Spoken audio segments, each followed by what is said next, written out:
This is the Troll Patrol, live with Justin Freakin. Welcome to the Troll Patrol, live on a Tuesday afternoon. It's Taco Tuesday. The placement of the desk and camera, bad move because of the window. Gonna have to work on this. Still getting situated in the new digs. You know why we're here. We got Trump coverage. I am indeed late. Community to make that building. We should still be here, DJ Dub. Here's what we're everyone involved. And here's what we're waiting on. This was earlier. Trump walking into the courtroom, which apparently that is the logic certainly behind. Some people were really looking forward to.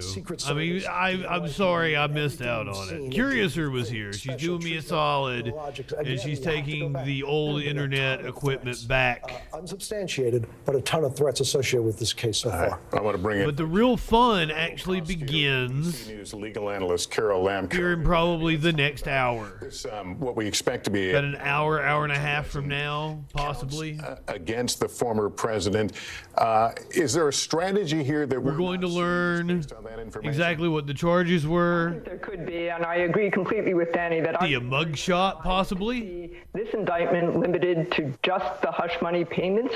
I will try to make them wait for you, DJ Dub, but I can't make any guarantees. That goes around it. Up to this point, in doing the grand jury investigation with the grand jurors and forming the Pleasure to see you and Warlord this afternoon. The DA, because the DA can take all of the information that the DA knows and can craft the indictment in such a way. I don't know that Trump has a lot of control over this situation. At this trial. So if a conspiracy is charged, if tax fraud is charged, if you can hear the NBC News commentators talking about the possible charges within the indictment. This enables the DA's office, the prosecutors, to bring in as much evidence as they want if it relates to charges that are actually in the indictment. One of the most important things that a judge has to rule on is what evidence comes in at trial. And if these events are actually charged in the indictment, if a broader case is charged, then the DA I've got a smoky to get more evidence here. in at trial. What were your thoughts on state tax charges? Is that the likely one that we would see that we haven't really talked about? So glad to see you. Very likely that state tax charges are going to be brought in this Thank you. case. And here is He why. ran. Because of state I accused him of accosting me, and he moved ran. away from these campaign He was the bar is right here, and he was up on the bar, and he uncharted was waters. staring me down. Do not like uncharted waters. They like to know the guardrails around the things that they charge in their indictment. have They want this, to know what courts of Lord's appeals Prayer are going to candle. say about the way they charge the case. I fucking love it. I don't know that I could ever burn this thing because I need to have this Lord's Prayer candle People at all fucking understand times. Tax evasion. You saw it in the movie The Untouchables. It's like my new Go favorite after them on the possession, tax a charges. Lord's Prayer So candle. if there's good evidence that Fuck PS5, fuck that shit. instructions Lord's that Prayer candle. impacted the filing of false tax returns, I think you're going to see those charges in this indictment. Let me bring Hallie back into the conversation. Hallie, I cannot wait. quickly, We're mostly so on the right, close to jump finding the out what is former inside that president's defense indictment. based on, a little What bit. was publicly reported. What was publicly reported, which, regrettably was not as much as we would have liked to have seen. And to put If something these up in charges that turn out to be window a or bit more something, I don't serious, know. Does that change the calculus here? I'd be surprised to see that, Lester. I mean, who knows, right? But I think given what we have seen... Curiouser was like, you're really just going to sit here and smoke pot with the window open? A lot of Republicans here over the last series of days. And I'm like, yeah, why not? She's like, there's a school right There is across a sense, here. even among rivals of Donald Trump, members of the Republican Party, who may not want to see him get the nomination, certainly don't Is want to that see a him get the thing? nomination, considering they're working for somebody else, but who do No feel pedophiles he really living near is me. Ha ha ha ha. here. Now, we have to say that Alvin Bragg has pushed back on that, and the prosecutor's office has said, of course, that is not the case here, but that sense is real given the person and the district bringing the case.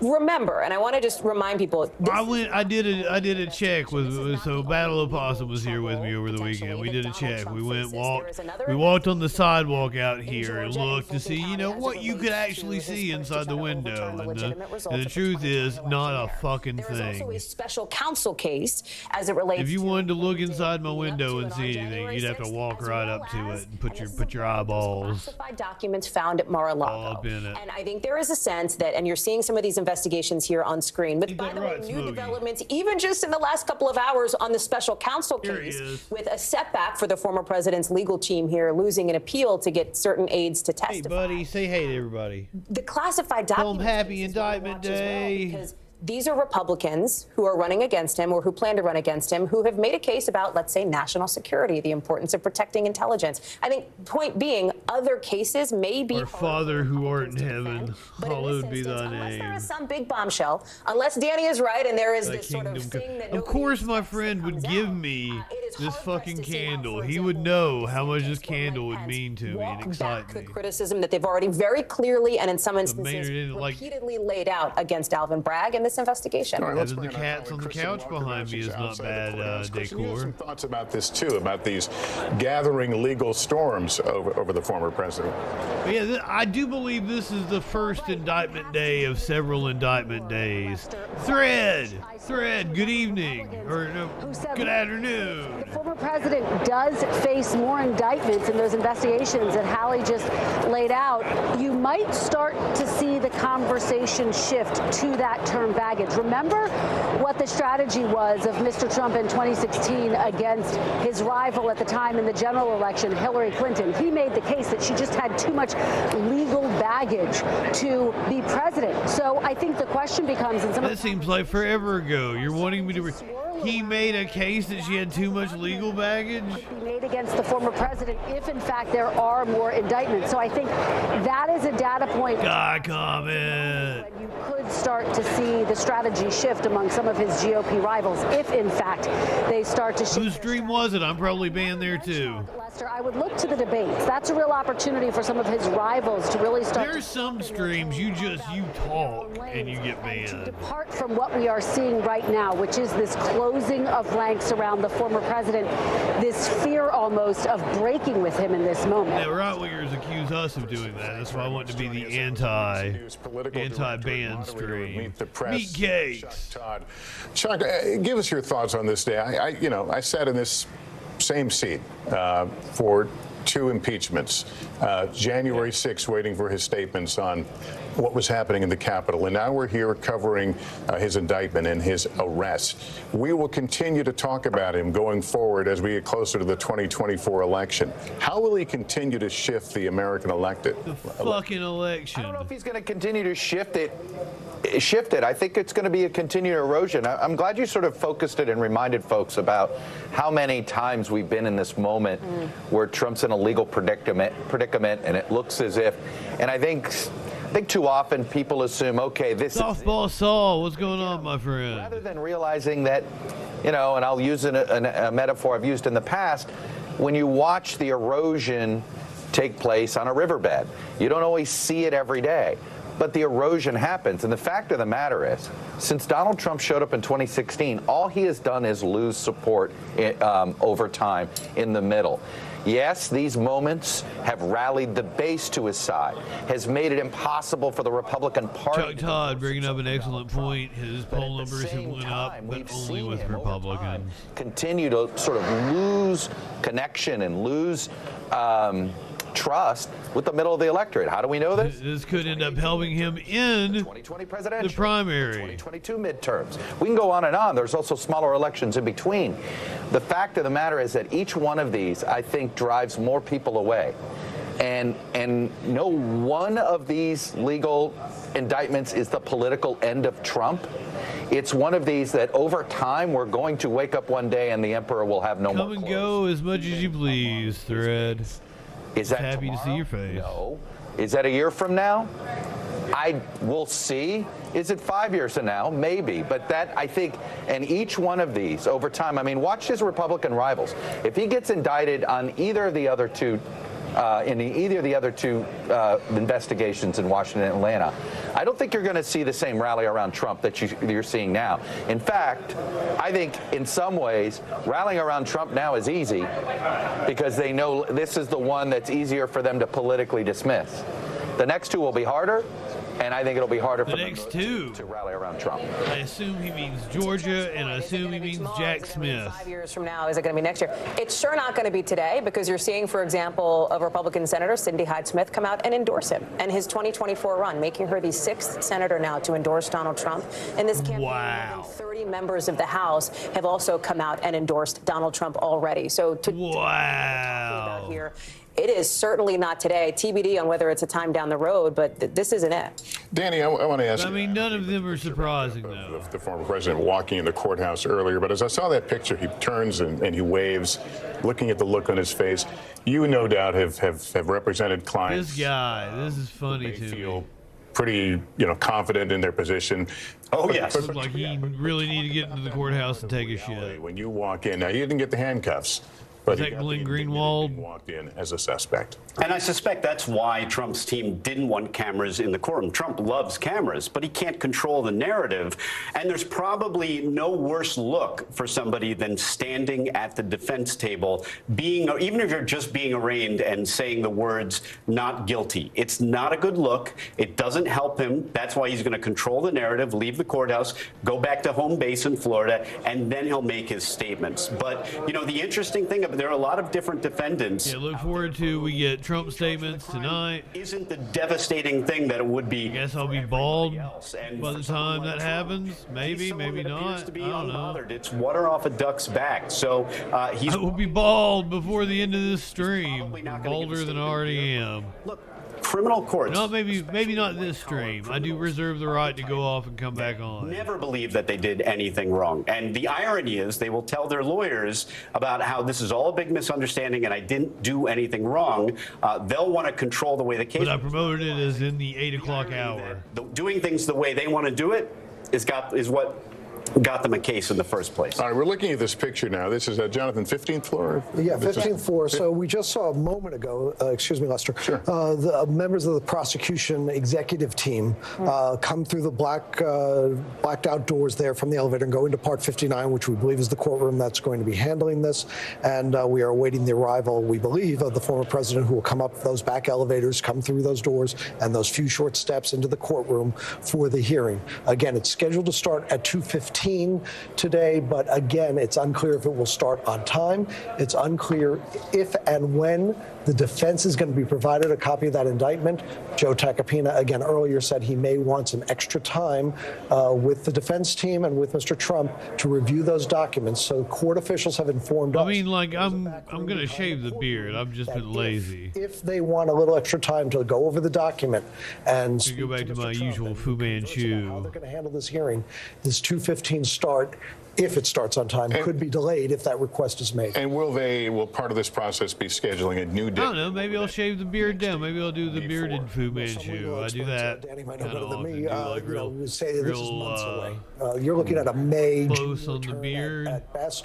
Look, the defense has said right away with my kick-ass Fu Manchu. File motions alleging the DA. Also, welcome in YouTube. No, they won't file the motions today. Under the rules, some motions have to be filed, I believe, within, I think it's 45 days. So, for example, within that 45 days, you might see a venue transfer motion. The strange thing about those motions is that courts in New York almost never deal with them. They would prefer to get to voir dire and actually the trial date to deal with that. But you will see some motions filed in all likelihood within 45 days of the arraignment, because that's the date that many motions have to be filed in the state of New York by the rule. So, yes, the next date is probably going to be something that is scheduled for a motions hearing, because you have a relatively short period of time.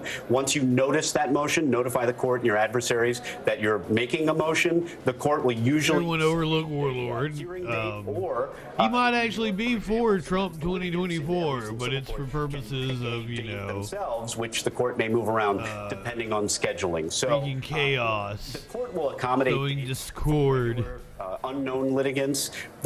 So that the British Empire can take over the United States mainland. And that goes for trial dates, too. A lot of folks are asking, when's the trial date? Well, I think the answer to that is, what do the parties want? because I had the trial rescheduled because a prosecutor has a prepaid vacation. So it'll give you an idea that courts will accommodate. Warlord is for weakening U.S. The key here is what standing in the world to make it easier for the United Kingdom to reunite the colonies. Difficult dilemma for the court. It may be avoided if both sides want it either before or after. But scheduling in this case is going to be really critical because we're not dealing with a prepaid vacation. We're dealing with a national election in just a few months. So believe me. Who says I'm not already a member of a local militia? The pros and cons of scheduling this trial. Apparently I've turned right-wing chud. But ultimately, just so you guys are aware, because his legal team can huddle and discuss timing and scheduling as much as they'd like, but unless they, I warned you a month or two ago. Seen him, frankly, blow up what his advisors have asked for in the past and declare that he wants something. Capitalism won me over. And his team obviously works to try to make that happen.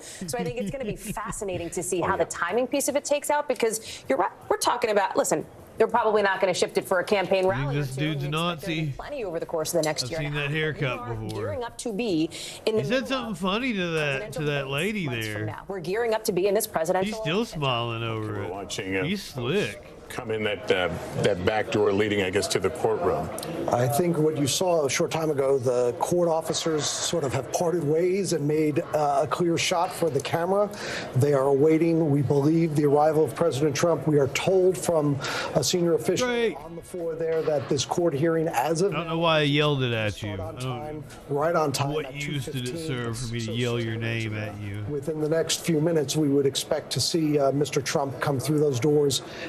And with his legal team. Fun, though. I had fun doing it. That's the use. We're hearing from the defense side that it's only Mr. Trump. And if it makes you feel welcome, then booyah, we got a winner. Room today, but obviously to be determined. But that's the best information we have. So didn't want to be spastic. Worked in the Manhattan DA's office. I just want to be very clear. I'm sorry, you are sober. I assure you, I am not sober. President formally under arrest. I have smoked much pot, many marijuanas. But typically, a white-collar defendant who surrendered. Who let Maya Angelou in here? Is met by the investigators, is fingerprinted. He's not going to be handcuffed. Is that racist of me? And then is escorted into the courthouse. In this case, he's going to be escorted into the courthouse with his Secret Service contingent. And also, she does kind of look like Maya Angelou, though, doesn't she? A typical defendant will be escorted by the DA's office investigators. In this case, because he is a former president, it will be. I'm trying. I don't want to do a racism investigators, and then will be brought to court. And then his attorneys will be there waiting for him. I often the judge routinely asks the defendant to surrender. I did. I lost viewers. In a case like this, the view count went down. I seriously doubt it, and I doubt the prosecutor. I will smoke one for those of you. Point well taken, but I had to ask. Ooh, I can get some of those Vosh fans. Maybe I can get some Vosh fans. So Danny, this actual process, once he goes inside there will be his 3 attorneys. And this is not a thing where you normally have spectators. No, I mean, normally courts are open, and arraignment courts are often conveyor belts. I mean, they're like an assembly hall in state court. Yes. Now, there's a huge difference between state court, which is like a public bus station full of people bustling around. When you walk into a federal courthouse, it's like a library. I mean, there's barely anybody there. So an arraignment there might be attended by nobody. In state court, you might have 50 people waiting for their case to get called, and it moves relatively quickly. That's not what's happening today. They have set aside, they have reservations. I love it, Drake. I live for this kind of shit. The most consequential defendant in the history of New York criminal law. So I would like to thank Twitch for giving me the opportunity to be able to do this. Cleared that building gives us a pretty good indicator of how this case is going. I would not be able to be speaking to you guys really minor otherwise without Twitch. It's a very special platform in the criminal case. But in arraignment, this much going on. Thank you, Daddy Bezos. I want to make sure that you are able to purchase a third home and another dick rocket. All of those officers right there for what will amount to be a 5-minute procedure. I don't think we're fully realizing how significant this is going to be just in terms of planning, procedure, resources expended by the New York courts.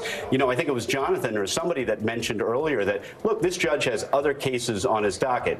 Yeah, he kind of does, but not really. This has just become the most important case in this courthouse. And if you don't believe me, I'd venture to guess that there are some folks, and Jonathan, you may agree with me on this, there are some folks that are sitting on Rikers who originally had a court date today, and that may have been canceled, may have to wait until the next few weeks when they can get in, because this is the most significant. He's right. Yeah, we are seeing a lot of activity there at the door. We're about a little over 5 minutes until the scheduled start of this hearing. Laura, let me ask you, will Mr. Trump be afforded an opportunity to speak at this hearing other than guilty or not guilty? You know, usually that's pretty much all you would see at this point. He would rise. It'll be interesting to see whether he actually does the one to enter the plea. Does he do it on his own? Does he have it do it, you know, on his attorney's behalf? The other thing that's interesting is, you know, obviously the whole grand jury process is secret.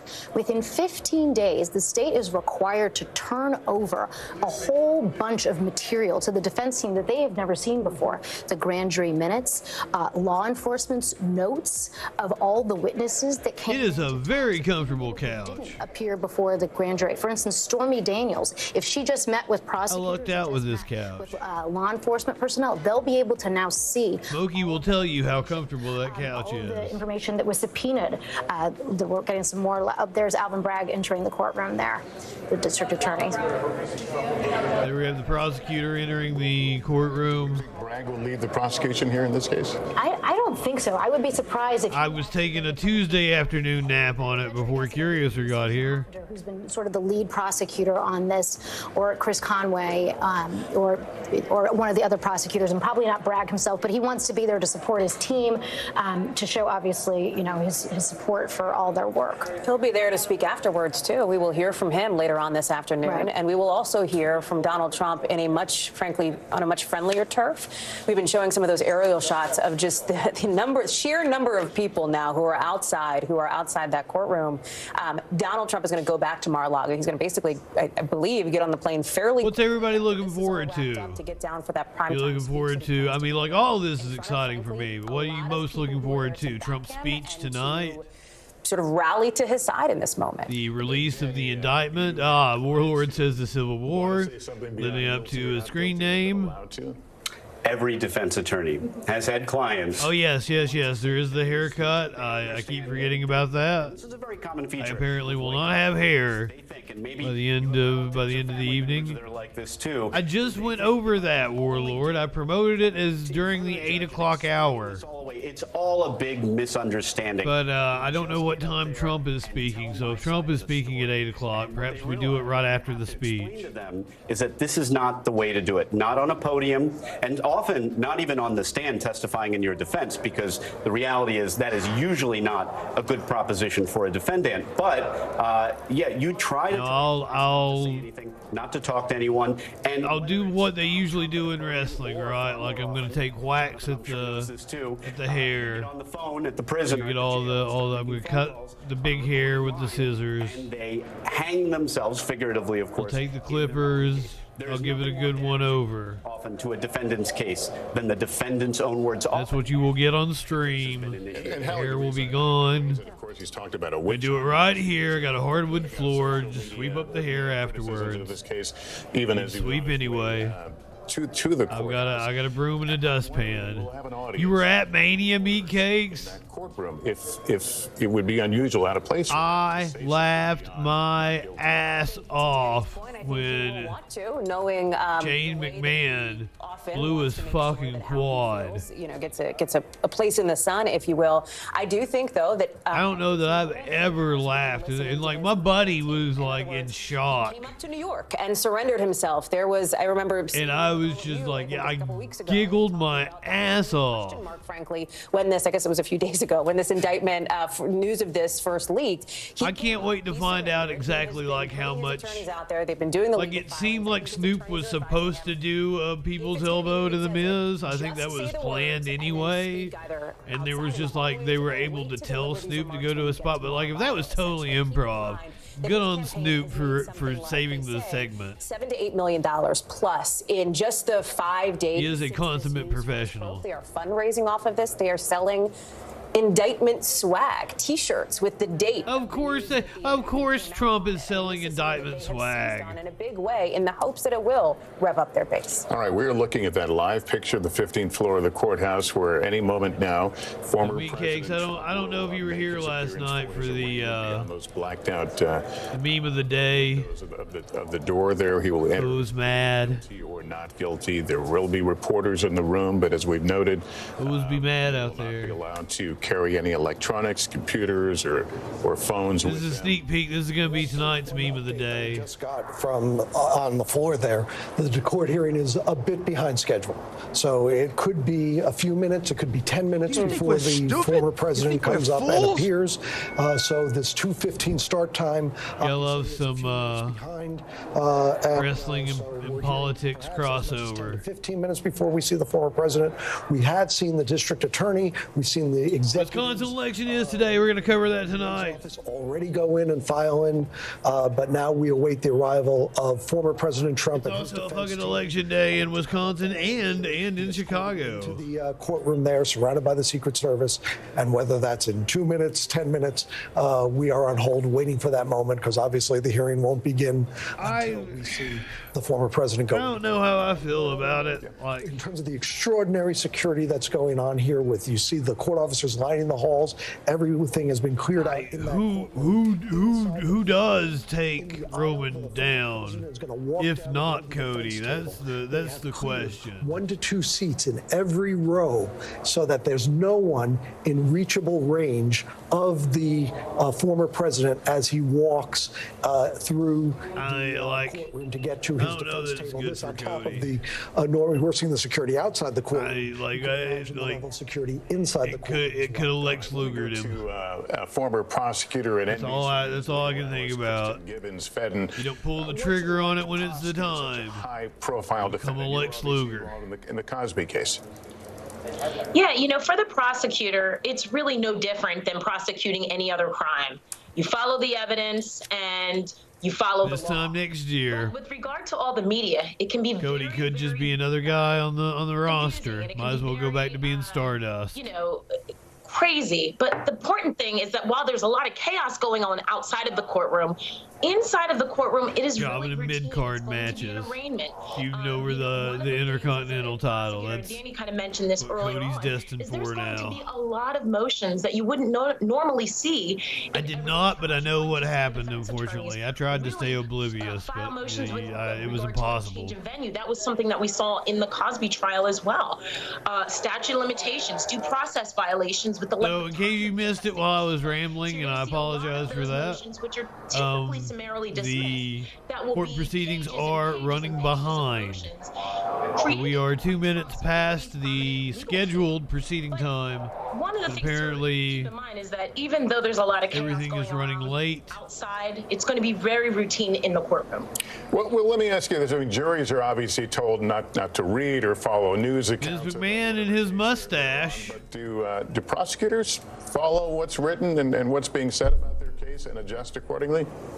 What the fuck is that shit? It would be best that they do, mainly because every member of the jury are still human beings, and so members of the public. He's dyeing his eyebrows. What the fuck is that shit? The case is going. That's a really important opinion to consider, because if they're thinking that the evidence is not coming in as beautifully as the prosecutor thinks that it is, then perhaps they need to change what they're doing. Now, it is important to know that prosecutors generally do have an ethical obligation not to really create a narrative, not to taint any potential jury pool or create any issues that could be raised on a trial with regard to narratives out in the public. But unless there's a gag order there, the defendants don't really have that same obligation. So in the case of Trump, I would imagine, but specifically for the Cosby trial, there was a lot of public speaking, changing the narrative of what actually was going on in the courtroom. So when the prosecutor, I wonder how Vinnie Mac is feeling today. That the jury His good friend Donald Trump is being indicted. been presented from the Brought it witness back. stand, Brought it back to what we're talking about. Brought it back to the top. which may be part of the narrative. I'm wondering if looking at this prosecution, if they would perhaps like to set lower expectations and over-deliver.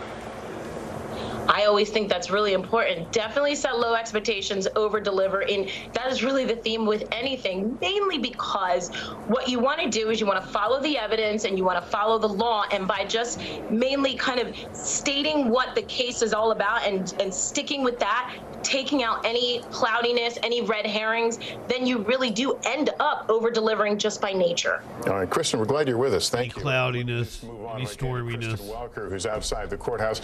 Kristen, what have you been hearing from people who are close to the former president about what we're witnessing today? Well, Lester, I heard from one former aide to former President Trump who is still quite close to him, who said that the next couple of days are going to hurt. Still, he sees this case as a weak one. Another former staffer who has since broken with former President Trump had this to say, Lester, Hey! this must be a jarring and surreal moment. Ride with me. What's up? Out of control he's been of a situation, his physical circumstances. What the what? You have to imagine the weight of this moment is hitting him. I raised that point, Lester, because I think you just uncharted territory for former President Trump. Nelson Mandela and Jesus were also arrested for their beliefs. Is paying hush money to a porn star a belief? None where he has actually been indicted. And so this is a new moment for him. Again, we are going to hear from him later on today. Is that a belief? From Mar-a-Lago, where we expect to hear the defiant Mr. Trump. He's not just a former president, he's a former reality TV star who understands the power of these optics. But again, Lester, really uncharted territory for him, both politically and legally. And I think these former staffers really capture that moment, that this is going to be a challenge for him moving forward. Yeah, what belief? May say or not say to an open mic in that hallway, but we do know he's going to speak tonight. He's planning a speech in the what would be considered the primetime viewing hours. Any idea what the thrust of that message will be? Poor Lord, can you give me a time on that speech? Well, Lester, I think you can look to the former president's Truth Social post to get a sense of the tone. Oh, it's clear plenty of people are above the law. Defiant, he has lashed It sucks. I want to see people prosecute. I want to see more people prosecute. We don't prosecute enough people in this country. No. We prosecute way too many poor people. Let me rephrase that. We don't prosecute enough rich people. I think encapsulates some of the messaging that we have heard from Trump world. He will try to cast himself as being persecuted, that this is a political persecution. And again, I think he's going to use this moment to really try to rally his base. Ride with me. You just saying it's a political, like, we know the crime. We like. Have gone up in recent days. It doesn't even seem like you're admitting that he didn't do the crime. He did the crime. He did the crime, right? Like, we all agree. ABC News Now later this evening. Let me bring Jonathan back right now. Jonathan, are we going to hear from DA Bragg at some point? Yes, at 3:30. That is the scheduled press conference. Of course, a lot depends on when this court hearing at 8:15 tonight is completed. But he is planning a 3:30 press conference, and for those of us who have covered DA Bragg, he will stick within his comments within what's in the indictment. I've paid prostitutes. We have tried many a time because I support sex workers. He is, I've never paid off a prostitute, not to say that I wasn't her client. On the defense. If I have paid you for sex at any point in time in my life, you are more than welcome to come forward and say that I paid you for sex. And I hope you thought you had. I hope there was one night. I hope I showed that hooker a really good time. I made dinner for her. We watched Jackie Brown. She spent the night. We brushed our teeth together in the bathroom. Sort of engaged that way with the press to date. And that's, by the way, a picture of him going into the courthouse earlier. Right. He does hold things close to the. I hope every sex worker I've ever had relations with would come forward and tell you that Justin was an ideal client. The way it's been described as weak.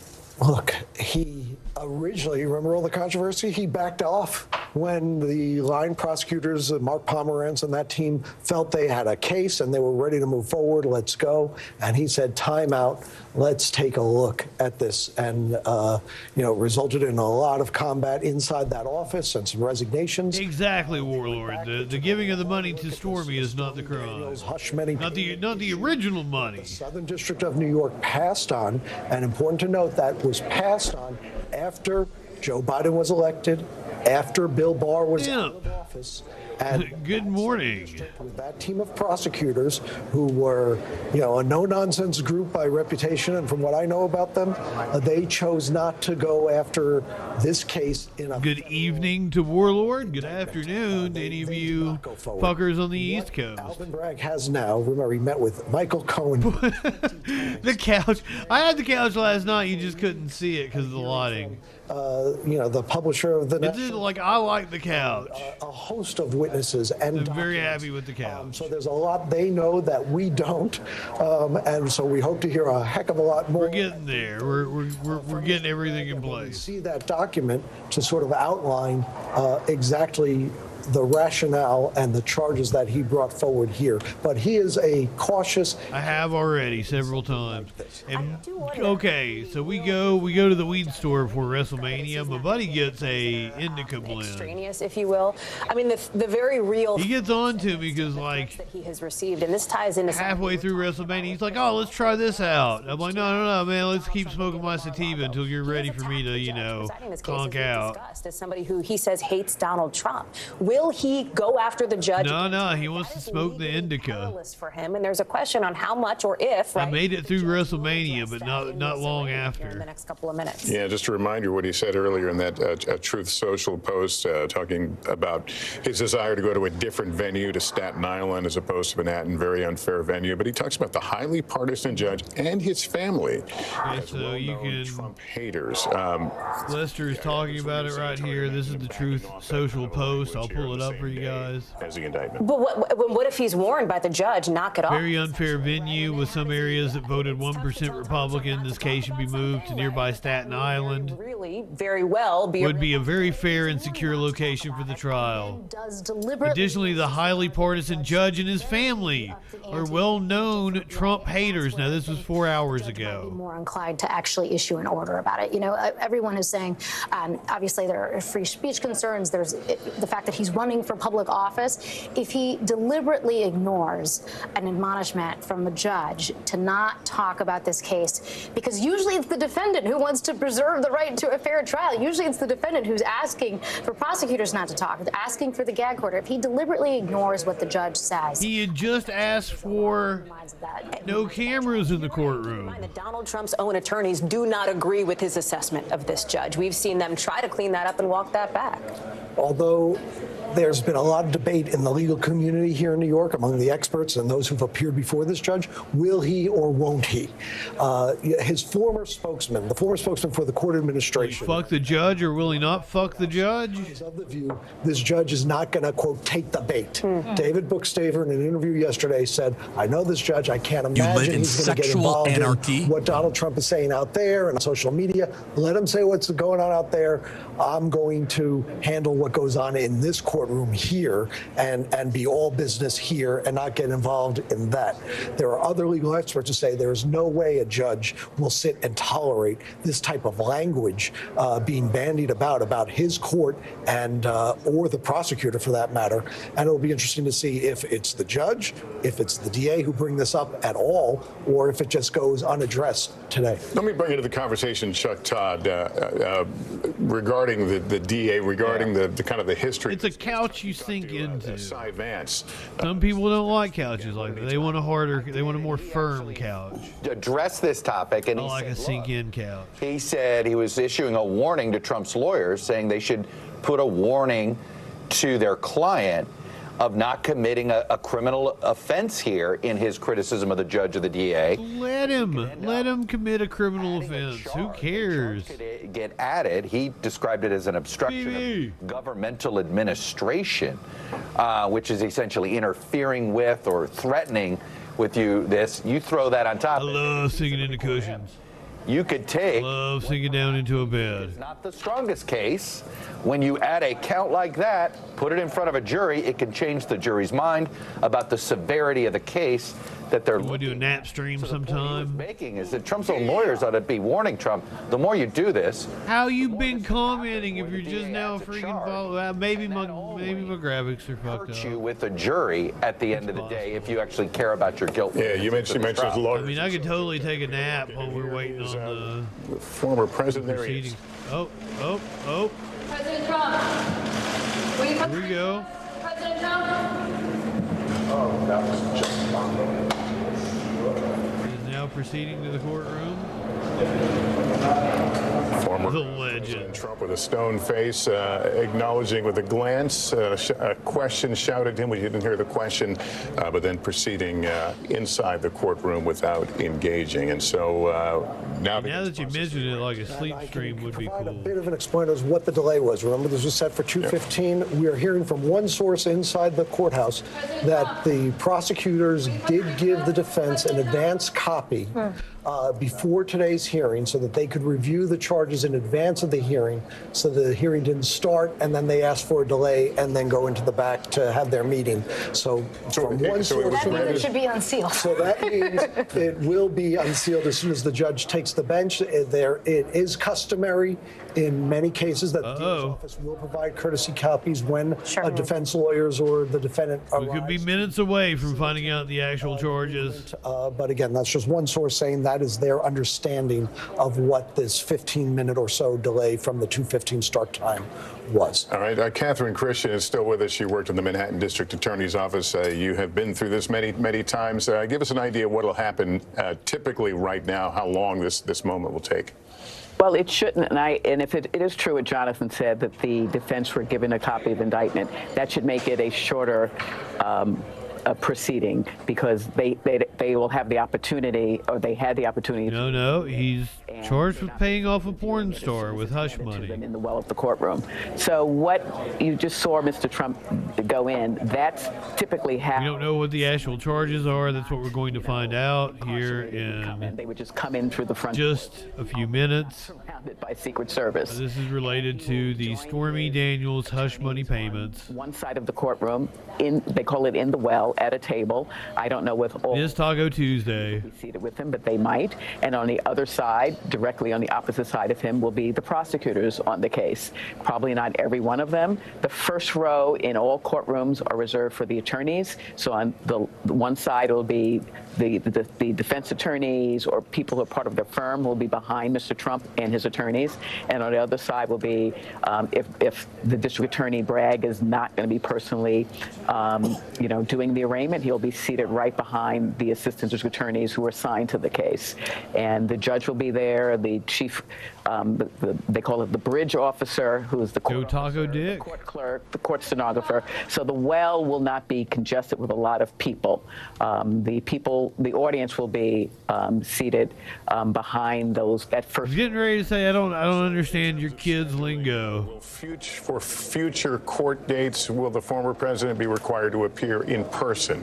He should not. For an adjournment for the defense to file their motion, and then there'll be adjournment for the prosecutors to respond, and adjournment for the decision.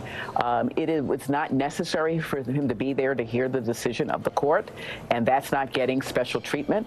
COVID has shown us that you don't have to appear unless it's a necessary proceeding.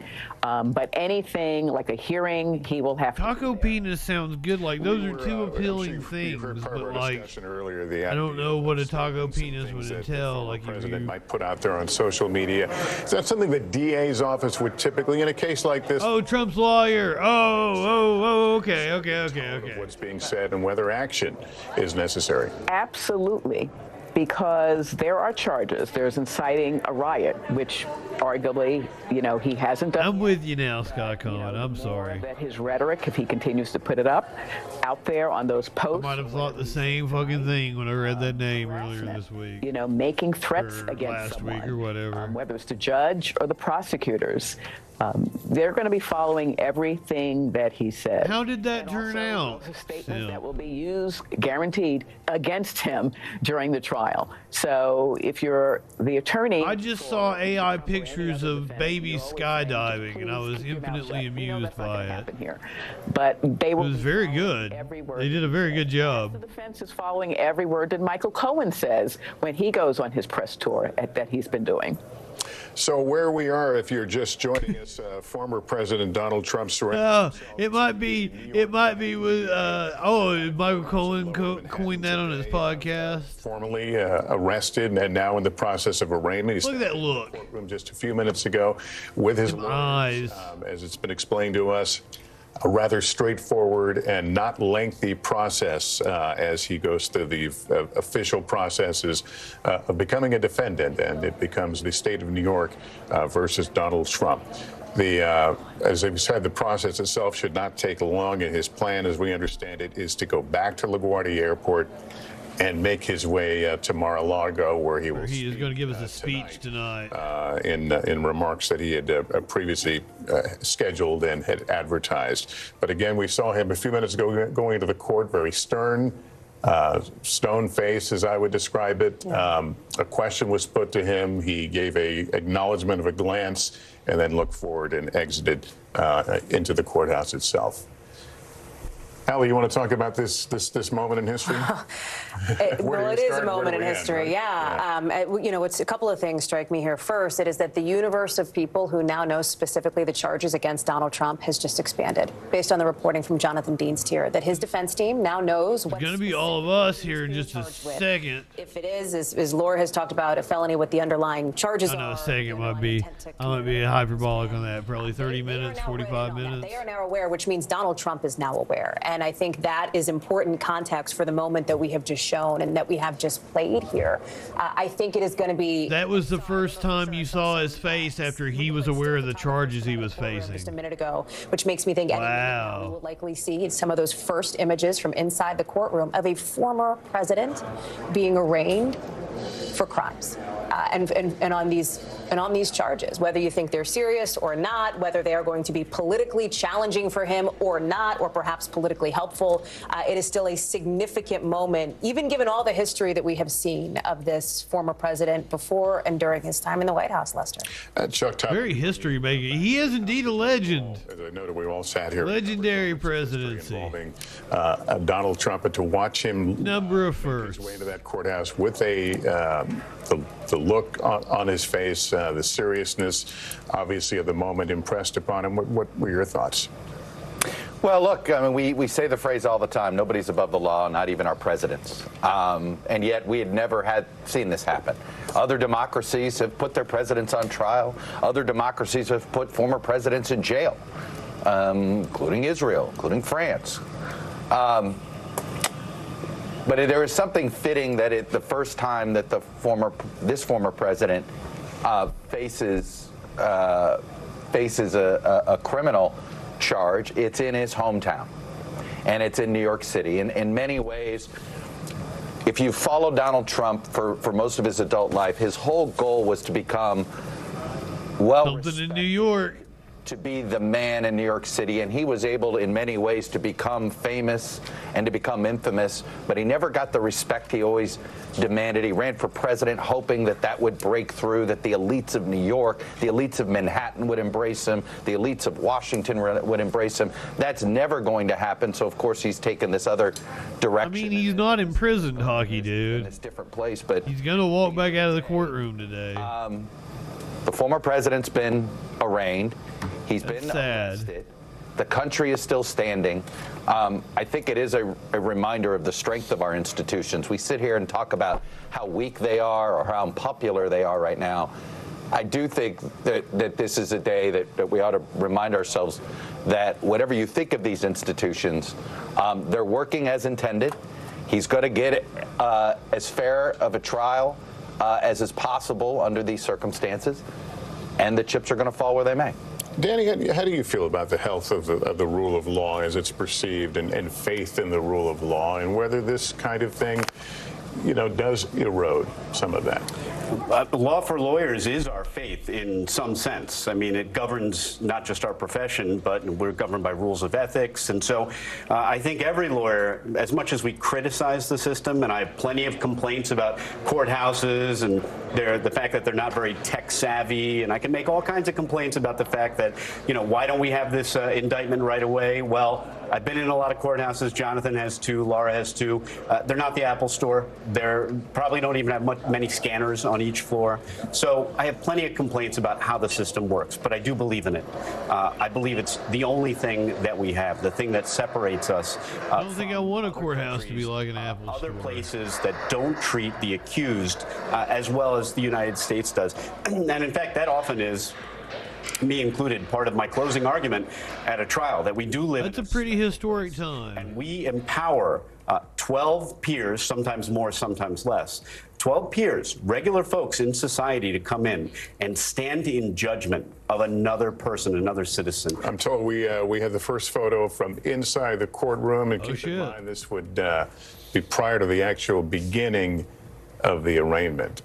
There you see former President Trump, somewhat slow. No, Dustin, you're just in time. Appearing as a defendant.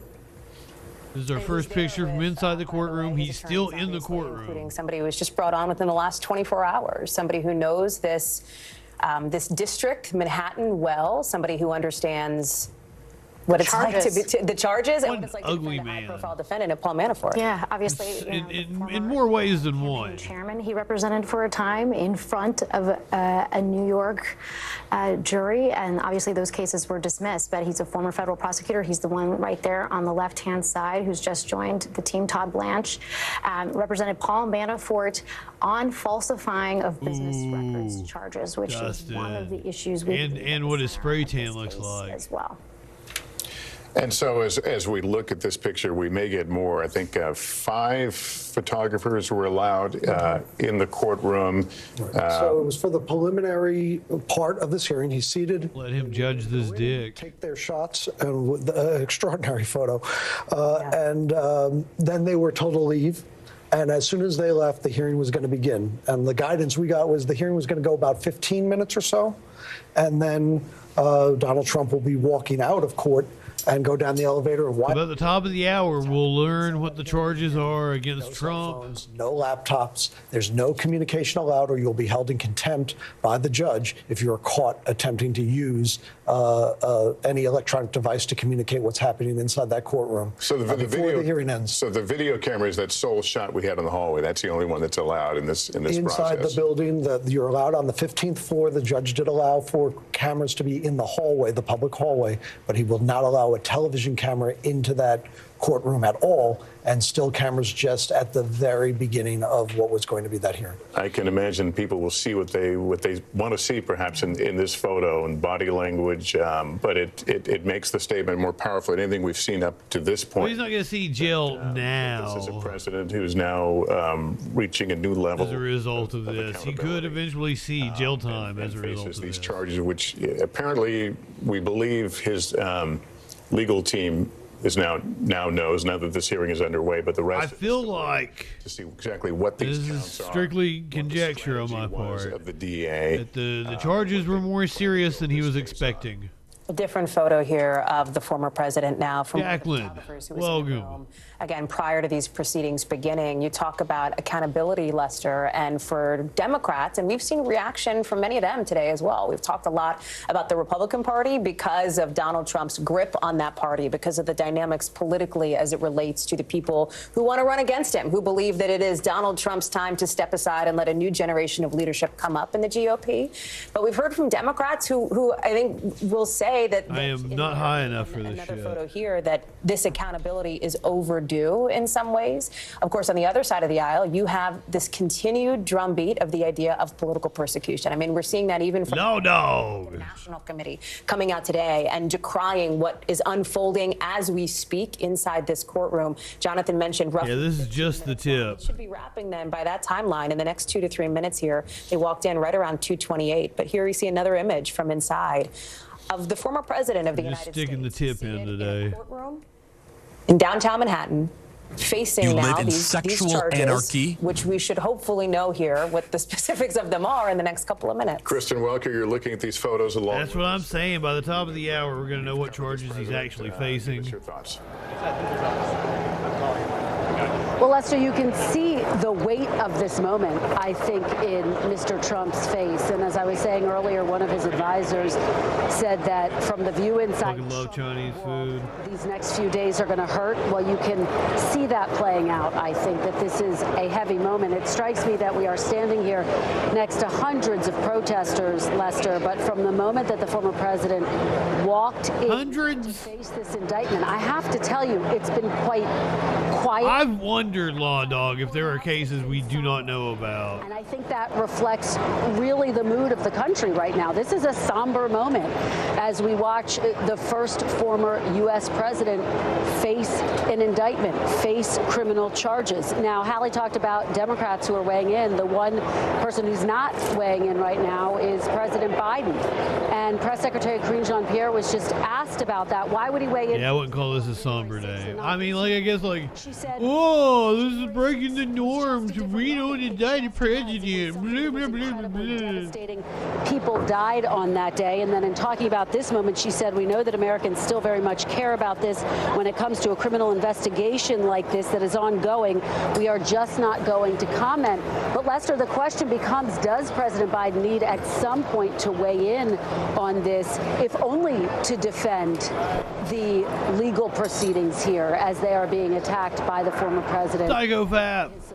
But again, I think you see came just in time to get high. Trump's face in those who are sitting around him, the weight and the gravity of this moment that has ripple effects across this entire country. All right, Kristen, thanks. Do we have Chuck Rosenberg up?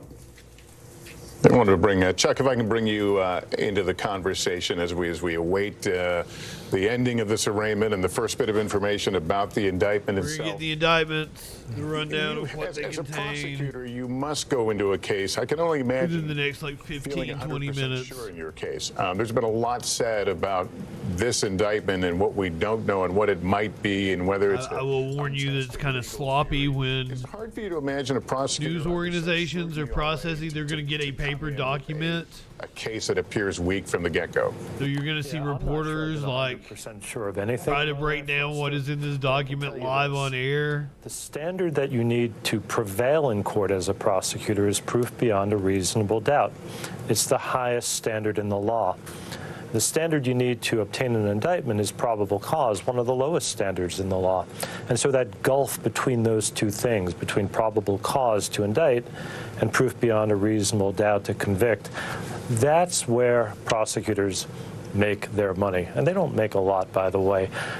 You have to have a degree of certainty. You have to have faith in the investigation. You have to trust in your witnesses. You have to have credible evidence. I mean, I would assume a DA in New York City going to win, or is making six figures. Appropriate to bring a case. You don't bring a case just because you're curious as to what the jury will do. You trust in it, you believe in it, and therefore I believe it's ethical to go forward. But 100% certainty, I'd be very surprised if any prosecutor told you they were 100% certain about each and every one of their cases. That said, prosecutors win an overwhelming percentage of their cases, but jurors are entitled to speak for the justice system in court. And sometimes they see it differently than we saw it. And that doesn't make us wrong and or right, frankly. The jurors have the final say, and as prosecutors, we respect that. The fact that they see something differently than we do, Lester, is okay. It's part of the system. I will say this. I just want to make one comment about the rule of law, if that's okay with you. Sure, of course. You know, and Danny addressed it, and I just wanted to supplement it. I think he addressed it well and thoughtfully. The rule of law is a construct. You know, here's an NBC mug. If I were to drop this, it would hit the ground because the law of gravity applies everywhere and all the time. But the rule of law doesn't. And there are many, many, many countries around the world that don't enjoy the rule of law. But it's a construct. We built it, and if we're not careful with it because it's a precious commodity, we can lose it. So far, that picture is priceless. Done a magnificent job. We saw that in the run-up to the, in the run-up to the election, post-election. You're still seeing the photos from and again today, I think before the proceedings. Courts around the country, state and federal, conducting he is pretty old. in a thoughtful, dignified, professional manner, and upholding this really precious thing. It's weird hearing the words thoughtful, what do you dignified, while showing pictures of Trump on the screen. The prosecutor in this case from Mr. Trump's other legal experiences. Bagheera. To kind of, try to delay the process. What might they take away from it? Not much, and here's why I say that. Almost all of Mr. Trump's legal experiences lost to Sleepy Joe litigation realm.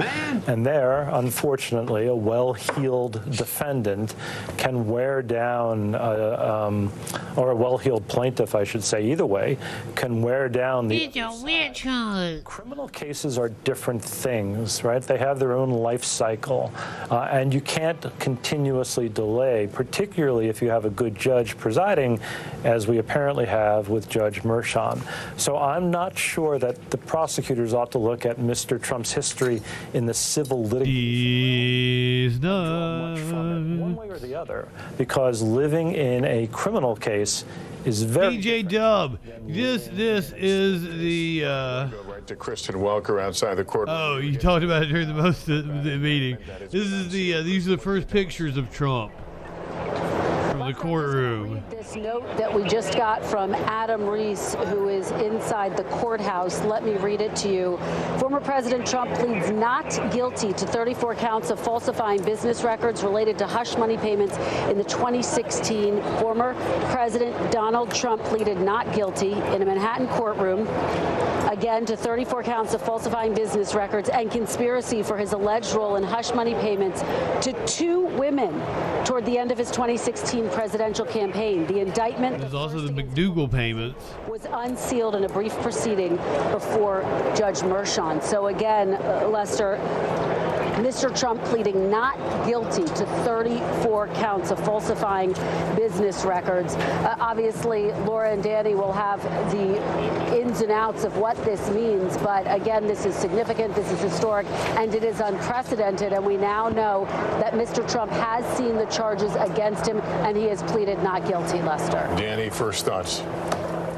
Looks like falsifying business records and conspiracy are the charges. Very effective tool used by prosecutors to charge someone, charge groups of people, and hold them accountable for all acts in furtherance of the conspiracy. But the big question now arises, who is the conspiracy with? Because a conspiracy involves 2 or more people who agree Michael Cohen, for one. Criminal act, some unlawful objective. Possibly the entire Trump campaign. Might be Michael Cohen, who's not charged in this indictment, but he might be one of the alleged co-conspirators.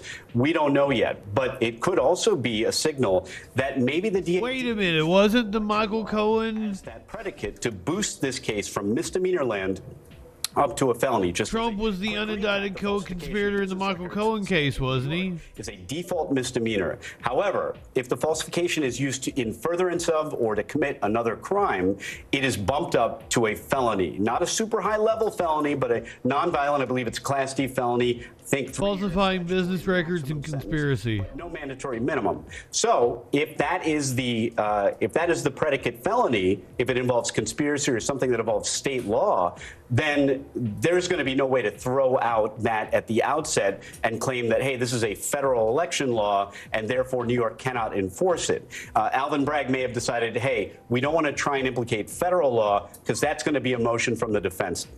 That's going to make things very difficult for us, and we could lose. The bottom line is there's no clear answer whether federal election law can support the aggravation of this New York crime to a felony. So it could be the case that Bragg's office cast about for a New York State crime, and maybe we'll see it in the form of that conspiracy, whatever it is. We don't know what it is yet. And as Jonathan said, most of these indictments are not speaking indictments. They're going to be short and plain statements, the bare minimum to satisfy what an indictment has to say. It's the conservative thing to do. Prosecutors are generally conservative. They're not going to want to put a lot of information out there that they don't need to. But the conspiracy, to me, very significant, but we won't know exactly what ups the falsifying business records until we conspiracy.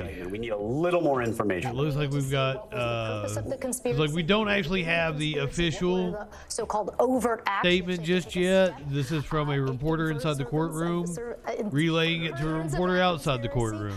You don't actually have to complete the conspiracy. You don't actually have to go through with it. You can just intend to go through with it, and we need to see that. This references money payments to 2 women. Yeah, which we, again, we have to see the charging documents, but we know, of course, Stormy Daniels, the woman who alleged that she had this affair with Donald Trump back in 2006. So this goes back quite a while.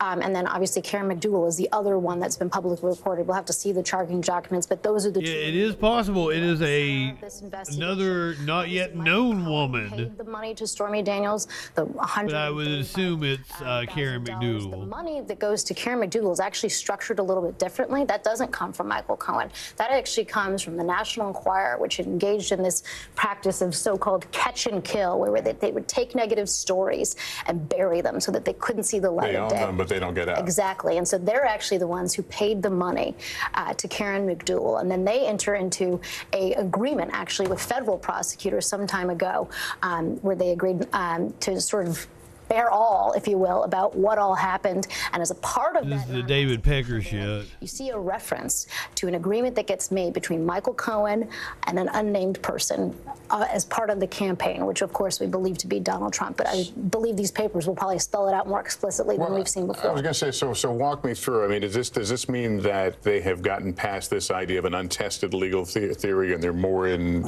I guess, more comfortable waters? We need to see the charging papers. We need to see exactly how they describe how they are elevating it. She's like, do not speculate any further. We need to see the papers, man. A federal crime, because I can promise you the most put Lester in his place. From the defense that New York State cannot enforce federal law. But of course, the question is, are they enforcing it, or are they using it as a springboard, as is allowed under New York law, to elevate this crime from a misdemeanor to a felony? The actual law itself is vague. Yes, it says New York law, but then it has like a catch-all provision that says any rule, order, regulation. So the question arises, is federal election law a rule, order, regulation? And of course, the debate can go on back and forth. It may be the case that Alvin Bragg felt confident that, yes, we can, maybe we're not enforcing federal election law, but we can use it under New York law to make this misdemeanor, an otherwise misdemeanor, into a felony, and we'll take our chances with the defense's motion. Or it could be instead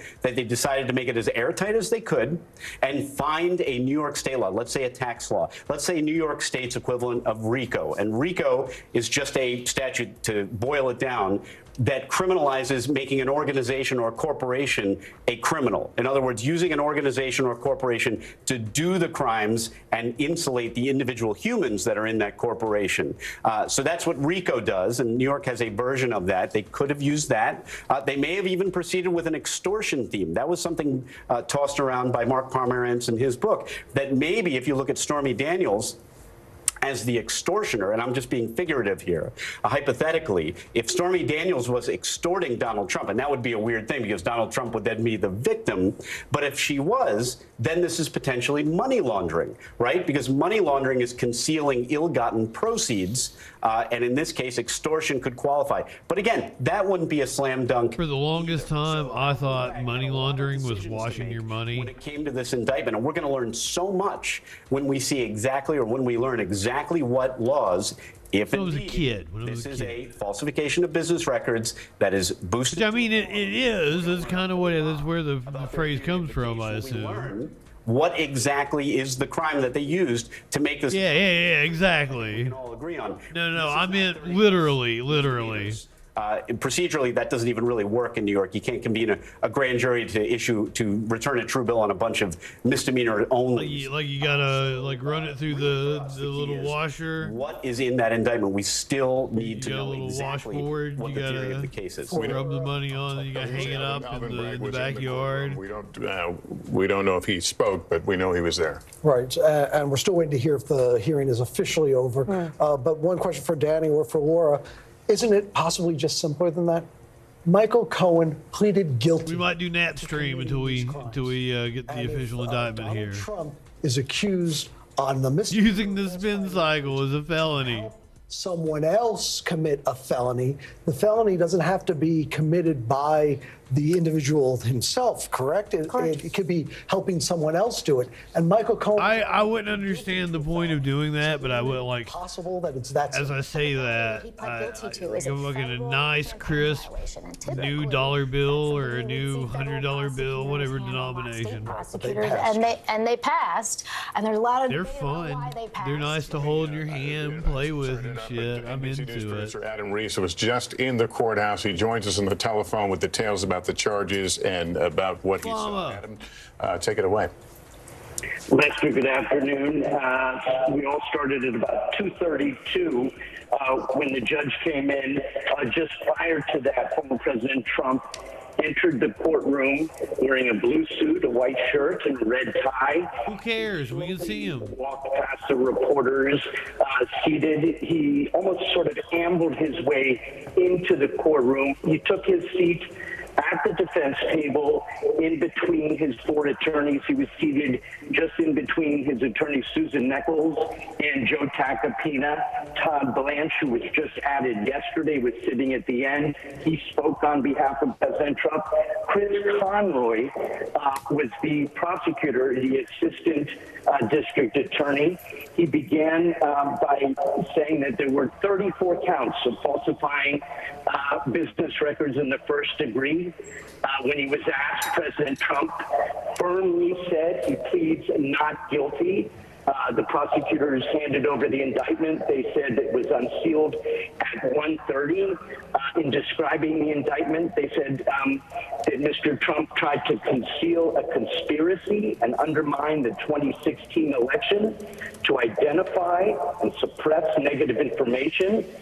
This was covert and illegal payments at Mr. Trump's direction, directed to Michael Cohen, and the purpose was to suppress this affair and this negative information. He paid Cohen, and in doing so, he falsified those business records. He falsified it as cash. This was concealing another crime, a more serious crime. The prosecutor went on to say that Mr. Trump has made recent threatening emails and speeches, both directed at New York City, the courts here in New York, the justice system, and the district attorney's office. He said that these are irresponsible social media posts that threaten death and destruction and even World War III. He said that these public statements to the district attorney, which included a photo of him swinging a baseball bat towards the district attorney's head, was very concerning. They're concerned about this and what effect it will have on potential jurors and witnesses. But they said that this will not dissuade the office, and they're seeking a protective order regarding discovery materials. They're very concerned that some of the attorneys or some of this may be leaked, or that President Trump himself would use some of that discovery in a way that would compromise the potential trial. They began discussing conditions of release. They talked about how defense attorney Joe Tacopina had communications with Stormy Daniels, and that could present a conflict. Tacopina. In response, Todd Blanche, representing Mr. Trump, said that the people just spoke for 10 minutes. They haven't seen discovery. They talk about Michael Cohen, and Michael Cohen has been standing on the steps of this courthouse revealing all kinds of materials that will be relevant in the trial. Mr. Trump has sorry, I'm just. It's Taco Tuesday. They say that Mr. Trump has responded forcefully and clearly. He's very upset, he's frustrated, and he believes that this is an injustice. The hearing is going on right now. The judge said that he's taking the rhetoric and the language he's using, and he's very concerned about it. Lance then said, well, this is free speech. He talked about the investigator, Mark Pomerantz, who wrote specifics. I'm going to have to toss it back to you, Lester. All right, Adam, so just to be... It was abrupt. Sorry, lost you in my ear for a second. Just to be clear, these charges would be felonies then because he's citing the campaign violation, perhaps, finance violation. I believe they're misdemeanors, 34 counts of falsifying in the first degree. I would defer to Laura. Yeah, actually, let me... If it's falsifying in the first degree, that's a felony. Right. The first degree falsifying business records is a felony. So that means 34 felony counts at 4 years apiece. That's a life sentence for this motherfucker. Need to be a felony. So the big question is, what crime is it? So the theory of liability becomes he made false entries. But in addition, he violated some additional law, committed a crime, or concealed some other crime. And the question is, what is that crime? So that's the big question we still have. All right, Adam, answer me this with regard to the DA's concerns about statements and actions and that sort of thing. Are they asking for some sort of relief or some admonishment from the court? They are, Judge. They're asking the judge to make some kind of statement, some kind of warning. This judge is a low-profile judge, but he's very firm and he goes by the law. So that's what Stormy said. See what his decision is, but clearly, yes, the prosecutors want some kind of relief. They want some kind of, not necessarily a gag order, but something that will make sure that there is nothing. He definitely is guilty of being a son of a bitch. Jurors or witnesses in an upcoming trial. And the hearing is still going on or over? It's still going on. So we don't know the resolution to that particular question. Can you give us any of the color of the room, what the former president's reaction was to all this?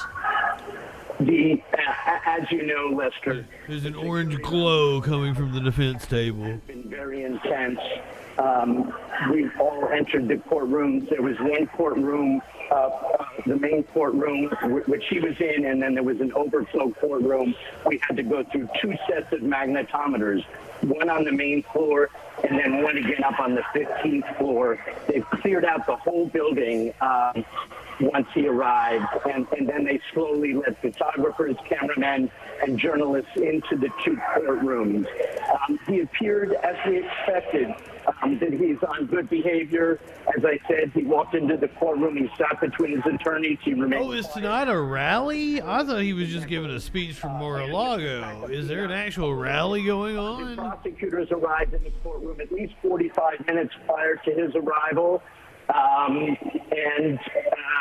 Again, security very high. I did not see any Secret Service agents surrounding him. There was one agent at the door.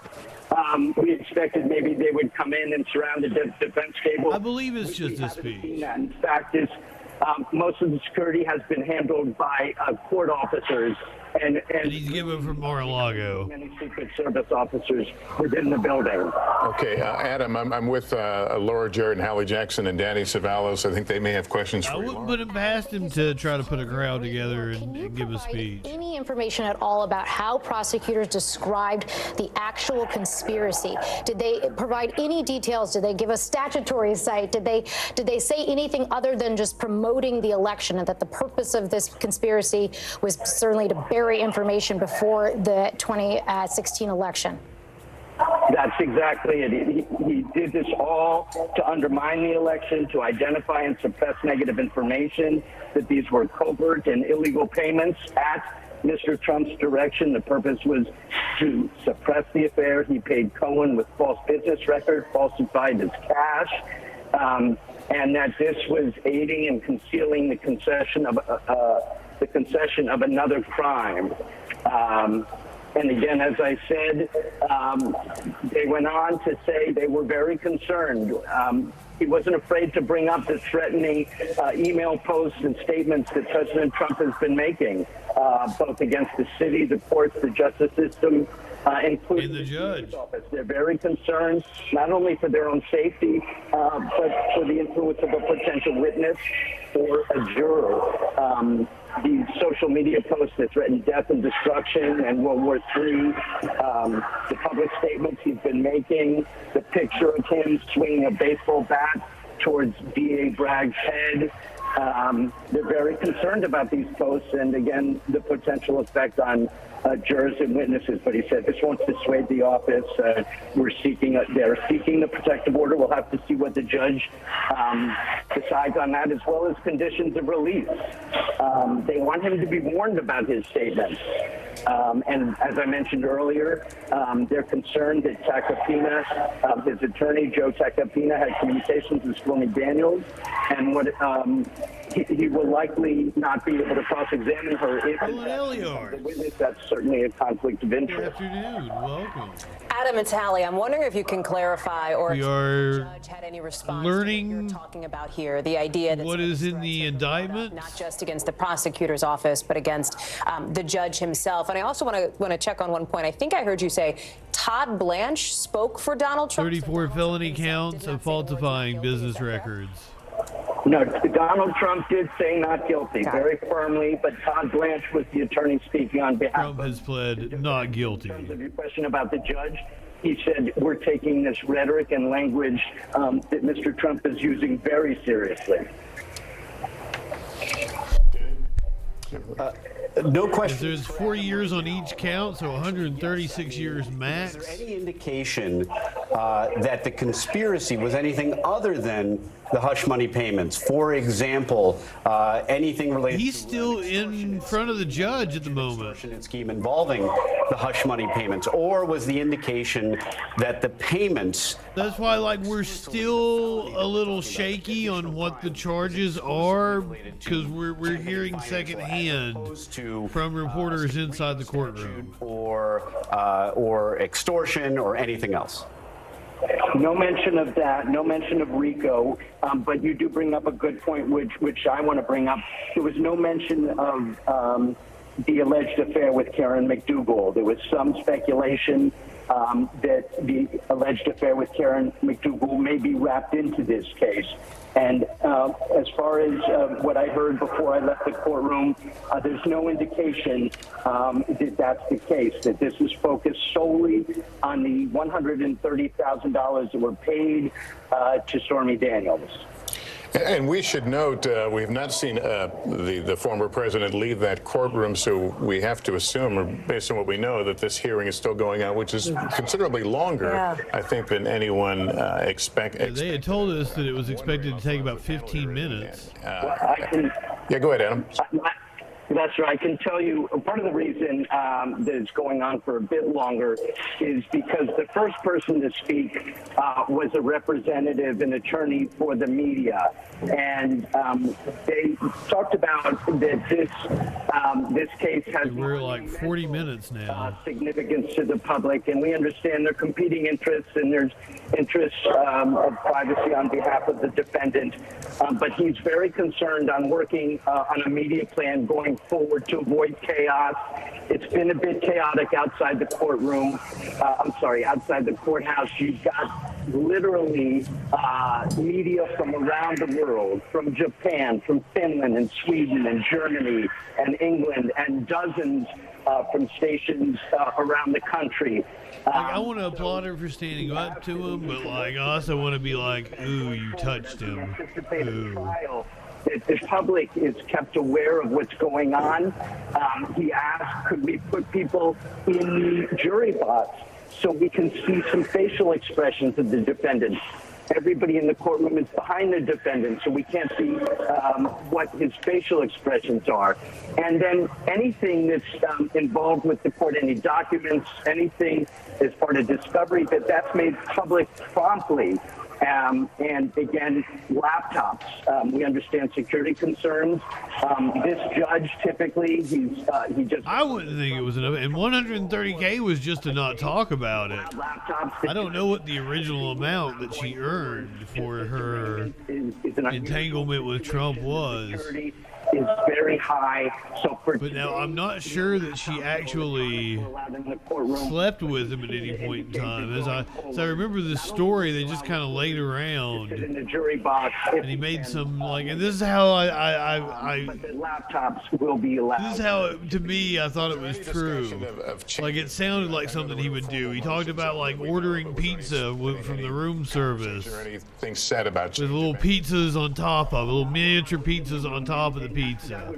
That sounds like something stupid that Trump would say. There's been some suggestion by the defense team to move it to Staten Island, for example, which is another borough of New York City, which is much more friendly to that was from Stormy's account of what happened, if I remember correctly. All right, Adam Reese again, who was in the courtroom, has now stepped out, and this hearing apparently continuing forward. Such a New Yorker. Media attorneys there speaking about Residue. Good evening. I'm sorry. Good afternoon. And perhaps that might have slowed down the. Forgive me if I say good evening to you. It's a force of habit. Guilty or not guilty, and in this case, the 500, half a mil. That's a little different. Guilty. 130K. We will continue to watch that camera in the hallway. Is he posting from inside the courtroom? Did not speak as he was going in. Simply gave a glance toward a questioner in the hallway there. We don't. Oh, wait a minute. This is Donald Trump Jr. But I think we're all struck by the DA's office bringing up this issue about the former president's behavior and statements and social media posts, the troubling nature of those, and the judge obviously aware of them.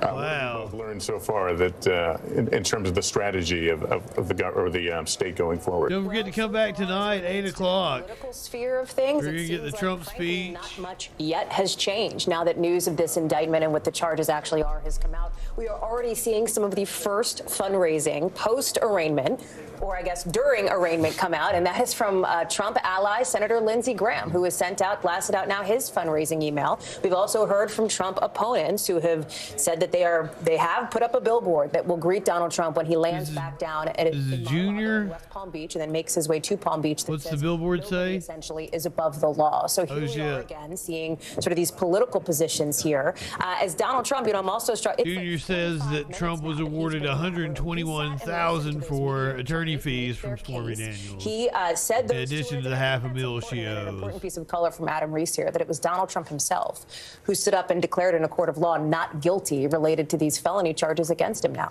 All right, let me go to Chuck Rosenberg.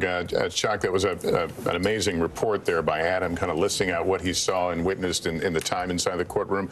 You think my computer has a virus for going to Truth Social? Possibly. We may not have moved much farther than we were earlier this afternoon. No. Well, in one way we have, Lester, because the arraignment initiates the criminal process with an actual defendant in the well of the court before a judge, subject to the judge's orders on timing and scheduling motions and the like. That said, I agree with Laura and Danny. We need to see the indictment to understand exactly how this case was charged. I will note one thing. If early reporting is accurate, that it includes a conspiracy charge, that gives a couple of advantages normally to the prosecutor. Conspiracies can run from a very early date to a very late date. It could encompass a lot of activity, and there is a particular evidence. Steph Paddock, what's up, my friend? Thank you for being a freaking follower. Conspirators that are made in furtherance of the conspiracy are admissible at the trial of this particular Mr. Trump.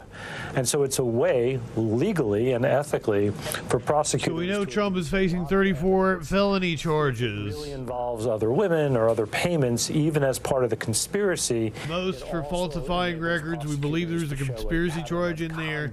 He's still in the courtroom currently, so what we're hearing is secondhand from reporters. For prosecutors to prove. Like texting to their reporter colleagues, so we're not exactly sure the exact charges. I heard Adam in his good reporting. We'll know this probably in the next 20 or 30 minutes, but the last time I said that, it turned out that the court proceedings took a lot longer and who it involved than they were supposed to. We'll see that, I believe, once it's unsealed. Some of those questions will be answered rather immediately. That's absolutely right. The indictment will soon be publicly available. We can all pore over it, we can read through it, and we can better understand what the theory of the case is. But it's going to be fun watching the reporters when they first get a hold of the indictment. 36 felony counts. I'm not surprised that they are felonies and not misdemeanors. Danny spoke to that earlier. I'm not sure you would need a grand jury just to bring misdemeanor charges in a New York State court. But you're right, Lester. We will soon have the indictment, and we can stop guessing and start understanding. All right, Chuck, let me turn to Catherine Christian again. You wanted to weigh in on that protective order that came up during this hearing, or this arraignment. Yes, well, Mr. Trump hurt himself by his own words, because typically in gang cases, well, we have said that how many times? Who are being prosecuted, either they or their family members start putting things up on social media. Keep thinking Trump hurts himself with his own words. Using documents they received in discovery and putting it up on social media. So I wasn't in the courtroom, and the reporter was reporting that the prosecutors were asking for that because of his social media posts, because of his emails. So they're asking for a protective order, meaning the discovery that they are entitled to within 35 days of the Supreme Court arraignment. They're going to ask Judge Michon to limit some of those documents from going to the team because they are afraid that Mr. Trump will basically act like what we see in gang cases and start putting things up and stating things on social media, which would be very intimidating to the witnesses in this case. So if the judge goes along, he'll be issuing orders today on that issue. Well, do enlighten us, Buster. He could do it today, or it's typically you put that in writing. When they have to disclose a voluminous amount of material, and then you seek a protective order. I love the word voluminous. We're disclosing all of this material, but we want to hold back this hunk of material, and these are the reasons why. So they have to articulate the reasons why. And also they could submit material, but they're redacting some things. So you'll get a piece of paper, and it looks like an FBI file. The official charges are coming, residue. Out of there because you're saying that we don't trust the defendant. Not saying we're not to trust the defense attorneys. We're saying we don't trust the defendant to have this material yet. All right, let me bring back, Catherine, thanks. Let me bring back Jonathan Deans, chief investigative reporter for WNBC and part of our justice team here on the network side. You've been watching this play out. It's oh, DJ Dub. Than we thought. But are you surprised that this protective issue, this language and behavior? You are indeed cynical. I would hope it is no one. I hope nobody's going to touch that. Surprised. I think regarding the evidence and the Biden making the correct decision to just stay completely mum. Judges put protective orders to prevent the defense or the prosecution from putting out that evidence as to ensure the fairness of the process and of the trial. So perhaps some sort of protective order on that evidence doesn't surprise me. What did surprise me was that Adam Reese and other reporters have been able to leave the overflow room and to make calls during the hearing. I mean, he's walking out today. They were able in the overflow. He ain't going to jail, unfortunately. To come and go as they please. That'd be fun. And the doors were not restricted as it is in the courtroom, which is why we haven't heard from Garrett or Melissa, who are in the courtroom itself, because they're in there. But the overflow rooms, it sounds like there was lesser controls, and so some reporters have been able to come out and make calls and provide updates while the hearing is going on, and that's what Adam was able to do with Alice. Thurness. And again, just to be clear, 34 counts, falsifying business records in the first degree. My understanding, it can be up to 4 years in prison. You heard them. But it could be as little as 0 if convicted. And remember that the Trump defense team is going to fight this tooth and nail. He said up to 4 years. This is one count, though. Fight it each step. We don't know how many counts there are exactly. Adam Reese was the one who said not guilty in that courtroom. One of the things that strikes me about the protective order is if the investigation is ongoing. And that's one of the things I wonder wonder if somebody will ask Brad today at the press conference, is this it? Is this the final end of the road here?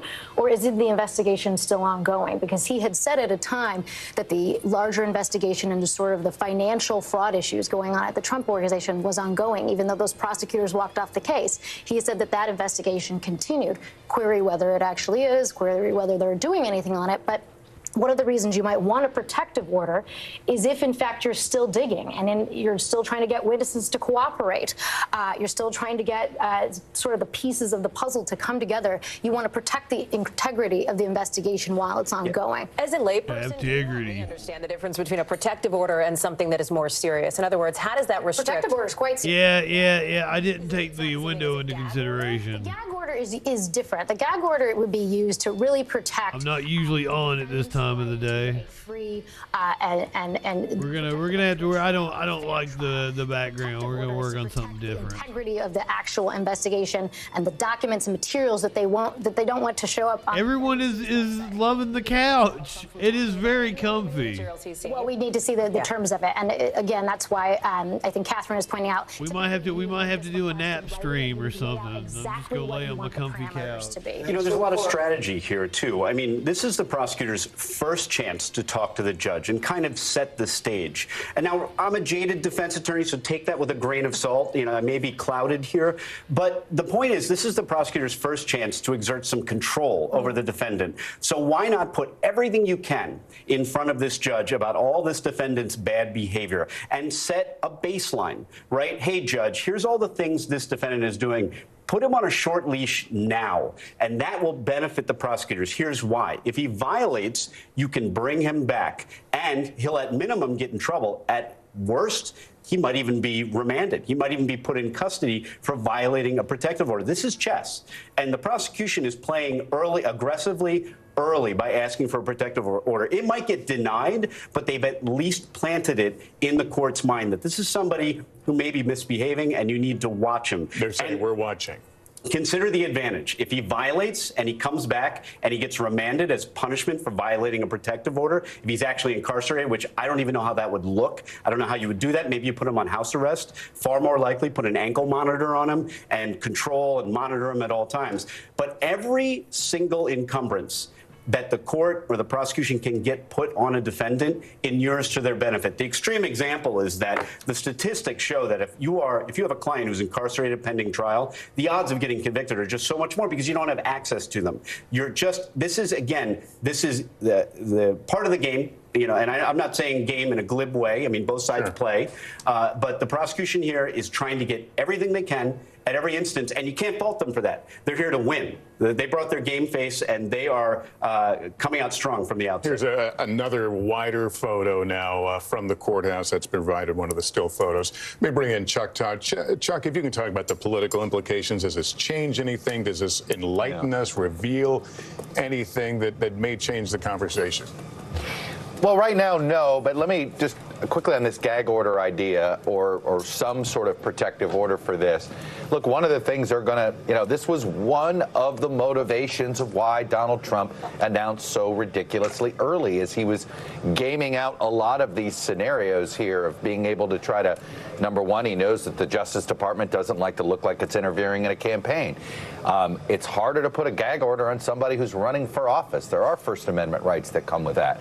So I think I had talked with Cy Vance about this off camera to me, and he said getting the gag order might be easy, figuring out how to enforce it, and figuring out whether it's worth trying to enforce it. I'm going to interrupt you just for a second. We're seeing Donald Trump leaving the courthouse and not making any comments. There was a microphone there, and a reporter had asked earlier if he would say anything.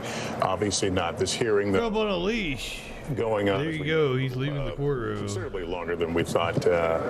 Jonathan Dean's with us. So what happens now? The arraignment is over. one thing we would talk, at least up until a couple minutes ago. Hope you enjoyed seeing how Smokey and I don't know what happened in the last few minutes there, but as of now, and we'll wait to hear. He's probably upset I left him. Yeah, just teased him a little bit. Who are in the courtroom, and they'll be coming out. They will not be allowed to come out until Donald Trump has exited the building. So he will now go down the elevator from that 15th floor. As you see, the caravan is now set up awaiting the former president, who is now an accused criminal, 34 counts, accused of falsifying business records in the first degree. He will be brought down the elevator, exit 1 Hogan Place, which is that street that is shut down on the side of the courthouse there. He'll be put into one of the SUVs, and he'll be taken to LaGuardia Airport, where his plane is waiting for him, and he'll be flown back to Florida and Mar-a-Lago, where he expects to make a statement tonight around 8:15 p.m. Meanwhile, the Manhattan District Attorney, who had scheduled a news conference for 3:30, 4 minutes from now, obviously that is going to be delayed given the length that this court hearing went. So we would probably will stick around for the news conference. 30, if you will, that is in the building across the street, and he will come out and explain the charges. Now that the hearing is over, we would expect the Manhattan DA's office to email the indictment to all reporters, and I believe that was President Trump walking out, Hallie. Yeah, that is former President Donald Trump now leaving the courtroom, walking into that motorcade. He will now be on his way back to Mar-a-Lago for this speech here. I want to bring in Kristen Welker, who's outside the courthouse. Kristen? Well, Hallie, we saw some activity here with his motorcade just a few moments ago and thought that that might be a signal that he was about to leave. And so, as you say, he's now entered his motorcade. They are about to take off momentarily. Hallie, you can see the throngs of police here. Walking into fucking court with your Secret Service detail. Had said going into today that they were prepared. Getting a fucking police escort on your way to be arraigned. He's here to protect this space. And while there are hundreds of protesters, those who support former President Trump, those who are critical of him, gathered in a park nearby. Hallie, I have to tell you, they have been peaceful throughout this entire process. Now you see his motorcade, Hallie, taking off, departing as we speak from Hogan Place, from officially being charged here, pleading not guilty to those 34 counts that we just talked about.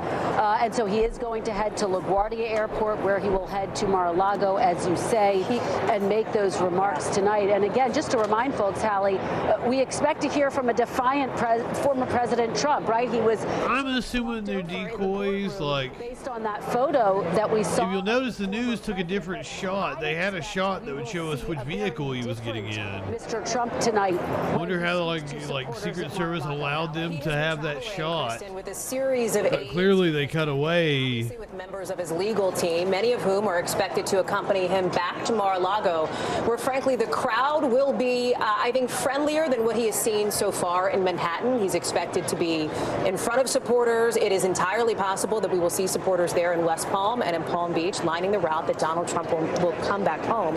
I think there is another key piece of information as we talk about the politics of it that we're waiting on, which is the indictment itself and getting. He got into the black vehicle. Here as far as the legal implications. I want to note something that Jonathan Dean's talk about, which is again the extraordinary security measures that have been in place, not just today for the last 6-8 hours plus in an intensive way, but frankly, Jonathan, as you've been reporting and as you were first to report a week and a half ago, that have been in place for days now. Yeah, for about 2 weeks now, you know, from the FBI to the court officers to the NYPD, they've all been working and preparing for this day. And they don't shut down the city for a criminal very often. The shots. They did it for El Chapo. The president was leaving, the former president leaving the courthouse. The lines of people rose deep to get a look at this day in history. I thought that was an extraordinary sight here in Manhattan. We understood that there were going to be a few hundred protesters, pro and con, in that Foley Square area in and around the courthouse. But the fact that for several blocks leaving that 100 Center Street area, that those sidewalks were pretty jammed with people. Now you see he's approaching the entrance to the FDR Drive, which will. Do they always have an ambulance behind him just in case he's Something happens to him or some shit? Where his plane is waiting for him, but the former president of the United States stand accused of 34 counts. Gigantic piece of shit. Records and conspiracy, and leaves his healthcare on standby. He pleaded not guilty, and just an extraordinary taxpayer dollars. More from the reporters who were in the in case Trump catches ligma court. Exactly what went on inside during that 45 minute hearing. Danny, what do you think his lawyers are telling him right now? Now that they see what the prosecution has put together, they're saying, don't worry, you're fine, there's no case here? Or is this the moment where you have to acknowledge that this could be a big deal? I think what you'll find is that Donald Trump isn't as intensely involved in looking at the indictment as his lawyers are. I picture his team huddling around this indictment, parsing it out, although at this point, there can't be much that surprises them. Frankly, there can't be much that surprises all of us. When this indictment comes out, I really doubt we're going to see some crime in there that we never imagined, never heard a fact about. Consider that most of this stuff has been publicly known since what, 5, 6, 7 years? We've had the documents, we've had the checks, we've had the contracts. So I don't think there are a lot of surprises. Most likely, it's his legal team. They're huddling together. What do we do next? What motions are we filing? Again, they probably already figured that out. And Trump may have taken a glance at it, taken a look at it. It's kind of written. Well, you can't read, so. You're going to have the dates of the conspiracy. You're going to have the different counts. Well, why would Trump look at the indictment? There isn't usually a lot of information in there that's helpful to a layperson who's trying to learn about their case, especially if it is, as I suspect it is, a bare bones indictment, not a what's called a speaking indictment, where in the modern era of Adobe and Microsoft Word, people insert photographs and charts and all kinds of different things. And you do see that in the federal context. For example, they might put a chart in of all the money laundering or structuring counts or things like that. And you might see that here. You might see a chart of all the different checks, the payments, when made. You might see that in this indictment. It's possible. But it's not the kind of thing that I think Trump would even interest himself much with. He knows the basics. He knows what he's charged with. He's the kind of guy that's going to say, lawyers, you handle it until I decide that you're not handling it the way I like you to handle it, and then I'll get new lawyers in. And we noted he expanded his legal team only as recently as yesterday. We continue to watch the former president make his way to LaGuardia Airport. Let me go to Kristen Welker, who's outside the courthouse now that convoy has cleared that area. Convoy. Well, Lester, the convoy has cleared the area, but former President Trump's supporters are still here. In fact, there is a Trump sign unfurled. Some of his protesters holding that. But again, I needed that nap. Is largely calm. They are somber. Just as soon as I laid down, Trump walks out of the courtroom. Today, the fact that, yes, the former president is using this moment to strike a defiant stance, but again, this is an historic moment, the first former president to face an indictment, and his supporters, based on what I'm seeing here outside of the courthouse, really seem to understand the gravity of that, the significance of that. You talked about the fact that there is so much unknown. Legally, the path forward is unknown, and politically, it is unknown as well. We keep talking about this, the fact that there are known unknowns and unknown unknowns. Mr. Trump in the primaries, but it's not clear how it looks as the primaries drag on once debate starts, and if he is to make it to a general election, how that will play with independent voters, with women voters, for voters who voted for him in 2016 but switched to Biden in 2020. It's a real question mark, Lester, moving forward. All right, Kristen Welker, thank you. We want you to stay tuned. We do expect to hear from Manhattan District Attorney Alvin Bragg, a previously scheduled news conference scheduled to start right about now. We'll, of course, take you there when he takes the podium. I want to go to NBC News legal analyst Kristen Gibbons-Fedden. Let's talk about that's what I'm waiting on here. Tadpole. Research, I want you to go to your window. Yeah, so we can scream it at the top of your lungs. The exchange of information. Man, I fucked up the speech. That is favorable or unfavorable to the defendant within the prosecution of the case. The defendant would be entitled to that. So that's the prosecutor turning over anything from statements, probably from Stormy Daniels, maybe even Miss McDougal. But there will also be potentially motions to uncover any of the testimony or evidence W with the DUI given to the grand jury. Keep in mind, the grand jury proceedings are secret, but there are certain rules governing the disclosure of that information. Reagan would have faced charges while in office. The prosecution asserts that some of the evidence should remain under seal. Should have. Also be a challenge by Trump's team because reasonably Nixon was going to face charges after, and that whole Nixon fiasco. Before the grand jury that was relied upon them. The reason we have the precedent that's been set.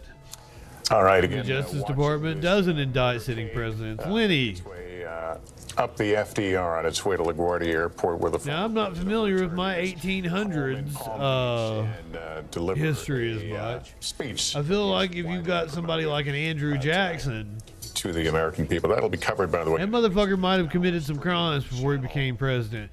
Let me take that back. Most certainly committed some crimes before he became president. I'm reading through it as we speak. I'm not sure that he was ever indicted for any crime. Adam reported in court there. I don't know if a sheriff ever put out a wanted poster for him or however the fuck they did it back then. Oh, here we go. Here, how they outline, obviously, what the second crime is here. You can see it on the screen there as we're scrolling through it. It's here. automatically a felony, or only if they escalate it, if they find a way to step it up. But that's what I'm searching for now to see how they describe it. It's pretty bare bones, a lot of boilerplate language repeated for each and every count there. As I said, 34 counts falsifying business records in the first degree.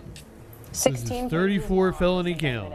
Just to give you a sense, it is literally out in the last 45 seconds. So Laura is admirably reading it on the air. Yeah, live as we are getting it here. And it does not, I will defer to the legal experts on this. It does not appear to be that so-called speaking indictment or anything that is more further fleshed out, which means that in the next couple of minutes, when we do hear from Manhattan District Attorney Alvin Bragg, that would be his opportunity to elaborate on some of what our own Adam Reese reported went down in court. Some of the description of what prosecutors think, the idea that they believe he tried to suppress information ahead of the 2016 campaign. Yeah, this, Lester, is the moment legal analysts dread, because it's when a document like this comes out. It's only 16 pages, but we're frantically going through it. We've only just gotten it, and we're getting a look at the first charges. Indeed, it is falsifying business records in the first degree of felony, and we should find out relatively soon what that predicate crime is that was used to elevate what is ordinarily a misdemeanor into felony land. I'm going to let you guys go through that, and let me go right now to NBC. Apparently, that is the conspiracy. Gutierrez, who was inside the courtroom, has just come out. Gabe, what can you tell us about the proceeding? Well, Lester, this indictment is not a speaking indictment. I can tell you that what happened inside that courtroom. Witch hunt. Speaking in it. It is unlike any arraignment that I have ever seen. It went on for at least 45 minutes, and it basically devolved into opening arguments in this trial. Just within the past few moments, we learned that the prosecution had wanted a trial date for January of 2024, just next year. Incredibly, that would place it right smack in the middle of a presidential election. Since then, the defense came back and said they wanted a little bit more time and wanted to push it back to the spring. The new information we have is that over the next few months there will be discovery, and basically the next time of scheduled court appearance for the former president is December 8th, many months from now. Still, Lester, I can go through this quite a bit. It basically started with the prosecution laying out its case right here, and as my colleague Adam Reese reported, this is 34 felony counts of falsifying business records with the intent to conspiracy to undermine the 2016 election. I'll let you guys go through the indictment. I mean, the prosecution is asking for a date that's long before the election, saying that over the past several weeks there had been irresponsible social media posts that the defendant had said that there would be death and destruction because of this indictment, and that the defendant has also directed threats at the DA's office, and these threats led to increased law enforcement efforts. I was able to get a clear view of former President Trump. We had the monitor facing him. He was sitting in between his defense attorneys, and he was looking mostly. This judge seems no nonsense. Only able to say. However, like a good argument could be made that the legal team does need more time. If we can. I can't imagine the judge would go longer than a few more months. Defense team right here, Joe Tacopina. I'll continue my description. Tacopina. You may want to take this response live. This is Todd Blanche and Joe Tacopina. I'm not sure if we have a camera there. I'll try to listen in. We can see it. Pass along what they're saying.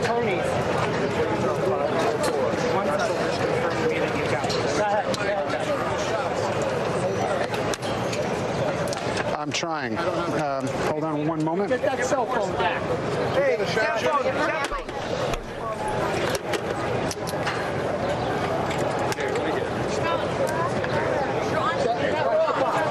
NBC News, the odd man out here, is supposed to be the big one. Tacopina, attorney for former President Trump, is speaking to a gaggle of reporters. We're trying to get our microphone in there. It's not a good day. It's not a sad day.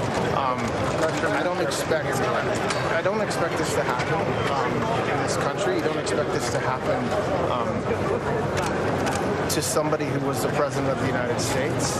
And on the one hand, there's not really any surprises. I know there was a lot of talk over the past several weeks and the past several days about what's going to be in this indictment and what's going to be there that we don't know. There must be something besides what we've been talking about for the past... The smart ones do, Lenny. There wasn't. There's nothing. The indictment itself is boilerplate. It doesn't allege any federal crime, any state crime that's been violated. It doesn't allege what the false statement is. And it's really disappointing. It's sad, and we're going to fight it. We're going to fight it hard. Were you surprised by anything in the indictment? No. How about you, Joe? Were you surprised? Yeah, I was surprised there were no facts in there. I mean, normally in an indictment you have alleged facts. Ooh. They said that this was a false business record entry to aid and abet another crime without saying what the other crime was. Can you talk about his demeanor? How was he doing? Trump's reaction was when he saw the charges against him. When you say what his reaction was, what do you expect his reaction was? I mean, his reaction was exactly what would happen if it happened to anybody that I'm looking at now or anybody that's hearing what you're saying. He's frustrated, he's upset, but I'll tell you what, he's motivated, and it's not going to stop him, and it's not going to slow him down, and it's exactly what he expected, and so to that extent, there's no surprise. But he's also upset and frustrated and disappointed and mad that this happened. What about the warnings against his rhetoric on Twitter? What was the former president's reaction? There was not a warning. What do you mean? From the judge, talking about the judge the did not warn. the The district attorney made a statement addressing what they perceived to be, I'm not sure what the words they use, inappropriate rhetoric of some sort. Obviously, we responded, and the judge just took it in. The judge didn't warn. He asked the parties to consider what they're saying and not saying. Guys, he did not admonish the president. There was no admonishment. That the president not use language that would incite violence or civil unrest. He did not request that the president not use language. He requested that everybody involved refrain from using language that's inappropriate. And by the way, that includes the You two chuckle fucks. witnesses for the people who are talking just as much as the president. The former president swinging a baseball bat at the head of the Manhattan DA. Well, I don't know where you got that because if That was a tweet sent out by the former president. No, it wasn't. And first of all, that picture was not swinging a baseball bat. I mean, if you want to distort the facts, go right ahead. I won't address that. Yes, it is. He wasn't swinging a baseball bat at anyone's head. That was a picture of him showing off an American-made bat. Someone else put a picture of the district attorney next to him, and in an article posted that. That's not his article. That's not his photos. Not using language that incites. Guys, here's what we're going to talk about today. Here's what we're going to talk about today. We're going to talk about the insufficiency of this case. And I will say this to you. Today's unsealing of this indictment shows that the rule of law died in this country. Because while everyone is not above the law, no one's below it either. And if this man's name was not Donald J. Trump, there is no scenario we'd all be here today. Please understand that based on these charges. What are we going to get tonight when he speaks? When?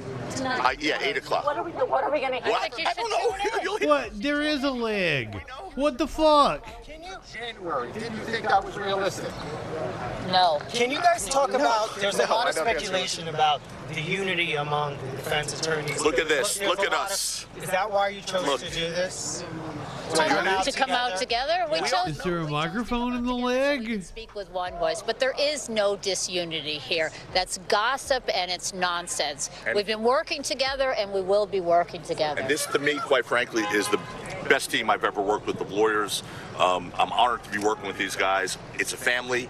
It's a team. They have a rotary phone in their hand. They're talking on a rotary phone.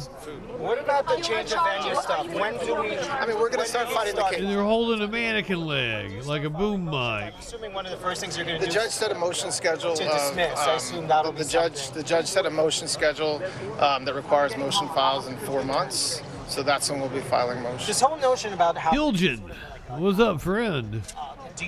It's not a notion. It's actually a fact. It's never been charged talk before. About that. But like, there's nothing else to say except the district attorney.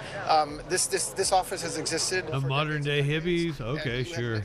You can find one if you'd like. Love it. You'll never see a charge like this ever. You understand this case? You understand this? It's as simple as this. A state prosecutor is prosecuting a federal election law violation that doesn't exist according to federal election law officials. It's as simple as that. That you could sum it all up like that. Will there be anything else in your motion to dismiss? Yeah, we haven't even come What about close the to change of venue? There's all this talk. Can someone address that now? Could potentially goddamn hippies on social media. Impromptu news conference outside the courthouse with the attorney. We're awaiting the DA, Alvin Bragg. I'd say he'd probably take the podium about 4 o'clock. His return to Florida after what was described as about a 45-minute long arraignment hearing in which a number of issues were discussed, including some of the tone of language that had concerned the DA's office from the former president. But his attorneys strongly defending the former president and challenging the DA to come up with facts which they think are not in evidence right now. Laura Jarrett has been working this set of documents. What do you mean court equals jail? Indictment and Yes. help us understand what it says and what it doesn't say. Okay, so what we have here is an indictment that's laying forth the exact counts. Those are statutory cites that relate to the criminal code in New York. That's what we have, the 34 counts falsifying business records. In addition, we have a lengthy statement of facts, some 44 paragraphs in length. So we talk about a speaking indictment. This is singing it from the rooftops, telling the story of what happened. And we're still going through it. But part of what's interesting is it's laying out a narrative in the language of conspiracy, but they haven't actually charged conspiracy as a separate count, which is interesting. And I wondered how they were going to do it, because we all knew that they were going to need some hook to escalate this to a felony. And their hook is laid out in this narrative description, but it's not actually charged as a separate crime, which will be interesting. And I'm sure the former president's lawyers will attack that and figure out a way to say that that's not a proper way to do things. But it is interesting to know how explicit they are about the former president's role in what they are saying is essentially a scheme to defraud the American public. That he was an active participant? That he was an active participant, that he had meetings about this, and that he did this for the sole purpose was to make sure that negative information did not come out before the 2016 election. That is certainly what Michael Cohen pled guilty to. It's certainly what the publisher of the National Enquirer pled guilty to. David Bagger. Non-prosecution agreement. So we have heard this story told before by federal prosecutors in those agreements. We have never heard this story told before quite as explicitly as we're hearing it today from the mouths of the state district attorney in Manhattan. There are no names listed here in this. Oh God, you're mud pack. This is separate technically from the indictment itself, but it clearly lays I'm not out high enough for this shit. the sort of color narrative, if you will, of what happened. Yeah. But based on some of the identifying pieces of information that are in here, like the amounts of the hush money payments, it seems at this point that this is about Karen McDougal, who we talked about, and Stormy Daniels. Stormy Daniels, of course, an adult film star who just today is out with a new, essentially, magazine feature talking about how she hopes to feel at some point vindicated, as well as Karen McDougal, this former Playboy model, who also says that she received a hush money payment that came through, as Laura explained earlier in our special coverage here, that came through a publication kind of a catch and kill scheme, which, again, here in the statement of facts, the prosecutor's office I would tell you to turn off right-wing propaganda. Because the language is just so striking. Because they filling you full of bullshit. 2015 to December of 2017, the defendant, the former president, orchestrated a scheme with others to influence the 2016 presidential election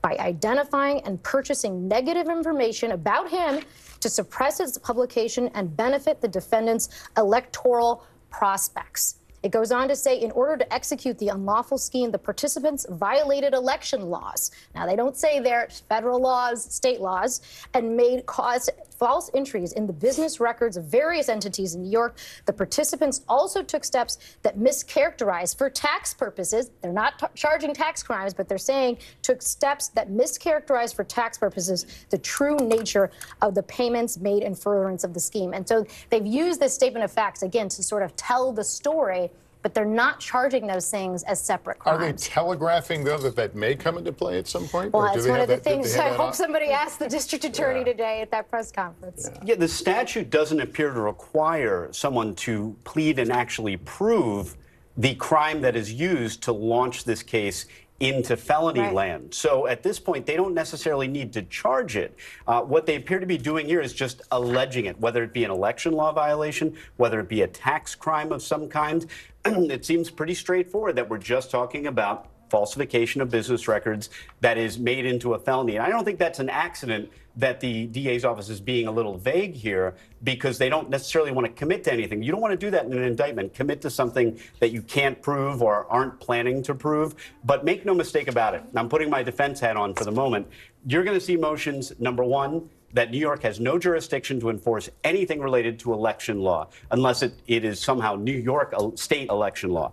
You're also going to see a motion that because the payments were made by Michael Cohen, and allegedly made by Michael Cohen, to benefit Trump personally and his family, that takes it out of the purview of election law. In other words, because it wasn't to benefit the campaign, it was to benefit his family, therefore, this is not a viable charge. Now, other defenses that won't be the subject of a motion to dismiss, but several other politicians who will be the said to get out of criminal liability for hush money payments. Now, anyone who knows Donald Trump knows that that's probably not likely.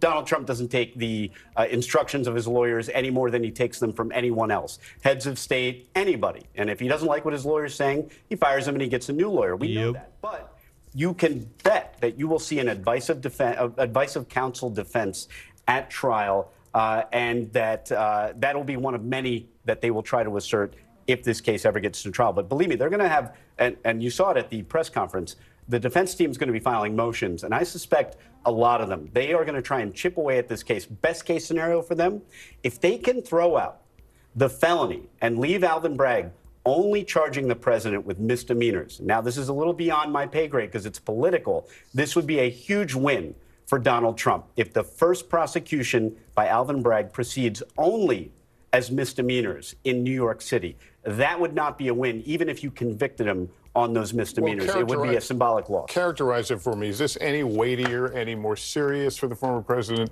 right now than it was, a couple hours ago? So far, I have seen 0.0 surprises. There's nothing new in either the statement of facts or the indictment. I am surprised slightly that this is exclusively about hush money payments. I did expect to see more, but I also expected, and you see this on page 1 of the indictment, what you see is that they took one event, say February 14, 2017, and you see the first 4 counts of the indictment are all related to February 14, 2017. So they're taking really one transaction and extracting 4 different crimes from that transaction. That, as I'm sitting here thinking of it, might raise yet another motion, which is that they are trying to make multiple crimes out of a single transaction. These are concepts like multiplicity in criminal law, that if the government tries to charge to heap on too many crimes that are really just one transaction, then you might be able to get the indictment dismissed. Long shot. These are all long shots. Judges hate to take cases away from prosecutors. They like to give them their day in court. But by filing those motions, what they do is they preserve it for appeal so that if things go badly at trial, these are all Rocky. Trump has pled not guilty. that an appellate court You're seeing his motorcade live may take in a different direction. on its way to LaGuardia Airport. As I see it, I have no doubt we'll see those motions in the coming months, weeks and months, however much time they have to file. All right, let me bring in Chuck Rosenberg. Chuck, your reading of this case? Yeah, and Lester, if Catherine is still here, I would love to indeed. ask her a question. But if not, I can certainly give you. Well, Catherine, if you don't mind, in my federal practice, we would typically propose a speaking. We're currently awaiting the press conference by the DA, Alvin Bragg. We're expecting that any moment now. Number on it, which I assume correlates to the 34-count indictment. How does the district attorney's office use that statement of fact? I was torn on that one. Legal weight in the proceedings. You know, I tell you, Chuck, I'm at a loss. When I looked at this indictment, I'm glad you were joining me in because I heard rooting against Seth Rollins. Oh, there's a conspiracy Seth Franklin Rollins. There is no conspiracy count. Yeah. There are 34 counts of the same charge, falsifying business records. And the statement of facts talks about the Playboy model, Karen McDougal, and Stormy Daniels. So it appears that this indictment is solely about the hush money payment to Miss Daniels, the catch and kill regarding Miss McDougal. The statement of facts, frankly, I haven't seen this. I will hate Seth. Usually, if you're charging conspiracy, you list out because he stole everything. He owes me money if he wants to pay up. Well, there is no conspiracy count. For stealing my shit. Danny, there's going to be. And I will once again become a Seth Rollins fan because Curiouser pointed out one time that, like, oh, you used to talk to me about how much you love Seth Rollins. You still have to prove beyond a reasonable doubt that Mr. Trump asparagus false entry in his business records with the intent. Indeed. So everybody laugh at the even Trumpsters. That is not so clear. That's the argument they're going to make. So I was actually saying, oh, you know, now there's going to be. Yeah, I even gave you guys Seth Rollins fucking so it's emotes. You got a curb stomp. I'm not going to say it's shocking, but I'm surprised that the 34 counts. You got the Seth drip going on. They all involve Miss Daniels. Speaking for the lay people in the room, are you saying this is a weak case? I've always said it was a tough case because you have to prove intent to defraud, and for the felony, you have to prove, in addition to intent to defraud, the intent to commit another crime. And if that other crime was the campaign finance law, well, it's a novel theory, which makes it a tough case. It's also a tough case because the main witness is Michael Cohen. Now, I use cooperators all the time. You cannot do an organized crime case without a cooperator. And what you do is you corroborate every word, every accusation that he makes. And you can even argue that Michael Cohen is sort of Trump's mini-me. That's why they got along. That's why he worked for him so long. But it's a tough case because, like I said, if it's really solely about this hush payment to this porn star, and it's based on campaign finance law, it's going to be tough. It doesn't mean they can't prove it beyond. What does the question mean? How is it any Trump supporter's fault? Catherine, do they have the opportunity to revise this indictment, or are they stuck with what they have? Well, in order to represent an indictment, you have to get permission of the court. So maybe there's another case they're investigating. I have no idea. But this is the indictment. This is, what they, spent the months on and decided to vote on. And I'll be interested to hear District Attorney Bragg's press conference. And I'm sure, all the reporters will ask him the same questions that we're all sort of baffled about. And Chuck, weigh in for us as well. Is this a strong case? What about Biden? Maybe. And I'm hedging only a little bit because when you don't have a speaking indictment, when you don't have the prosecution laying out how they're going to prove each of their counts, you have to assume that there's something that supports, that undergirds each of the 34 counts, Lester. And so we may not know the answer until perhaps The defendants What crimes did Hillary commit? For a bill of particulars, asking for more information about each of them. Yes, he tried. We may not know until we see. Not illegal to pay someone hush And by the money. way, Yeah. I just want to make a distinction. Rage, what's going on? And something that's serious. What Because kids is he busy words are with? used interchangeably, but at Come least on, to me man. they mean something different. A case could be extraordinarily Your guys' serious, cope is a homicide, but not have weird. a lot of evidence and therefore be relatively weak. No forensics, no motive, no confession, no eyewitnesses. Another case could be relatively, I don't want to say trivial, but less serious, and be incredibly strong because you have documents and witnesses that can testify and help prove each count. So this is a less serious case, but it doesn't necessarily. I mean, 49 years sounds about right for when the evidence. Bill Clinton would have entered Arkansas politics. NBC News legal analyst Kristen. I don't think you're making a point. With us. Were you surprised at anything that you have read so far in this indictment? No, and I think, like everyone else kind of stated, they're exactly what was suspected. But the one thing I would say is, while I agree this doesn't seem to be the strongest, I don't think that it's weak at all. I think one of the things that's really important is that, you know, in terms of forensic evidence, we do have, you know, as I'm reading quickly, this indictment and the statement of facts. There does Oh, my friend. No, like even NBC News highlighted like France has prosecuted a former president. Democracies have prosecuted former presidents. it seems, based on the evidence, that it was actually for paying off, for example, Miss Daniels, or paying off, you know, being used as hush money. So those are some types of independent corroborative evidence. How did the orange man hurt my feelings? You seem like the one that's like, wah, wah, wah. He does lack the credibility of a more independent witness because of his You conviction. guys are wild, Thank man. you. Right wingers are NBC morons. News national correspondent Gabe Gutierrez as we watch the former president's plane preparing to receive him and his traveling party. Gabe, we were speaking to you earlier. You were walking us through the color. If you can give us more of what you saw and witnessed in the courtroom. Yes, Rudy. Yes, Lester, as I look through my notes, I think you're all fucking stupid.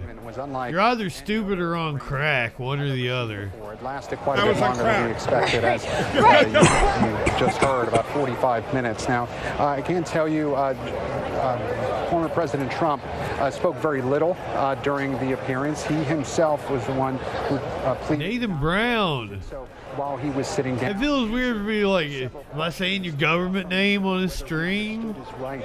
The one time where he did. I want to say your government name. There's Trump. The judge did give him a typical. Boarding his jet.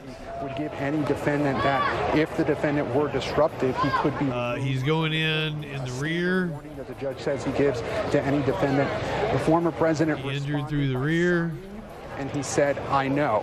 So something else, Lester, and I'll leave your other guests as they pour through the indictment, but there was frustration from the former president's attorneys, basically their lead attorney saying they didn't realize that they were going to have to give opening statements here. The prosecution went on at length about why they said the case should be brought, but also talked about these social media posts and these threats against the district attorney's office that they interpreted that the former president has been putting forth over the last several weeks. And of course, I can tell you, Lester, the security that we see here is due in part to those calls for protest that former President Trump brought up several weeks ago when he predicted that he might have been arrested back then. At the time, it didn't come to pass, but here we are. The prosecutors referred to specific instances where he referred to, quote, death and destruction, and also brought up a specific post that was put on the social media platform of a picture of former President Trump holding a bat near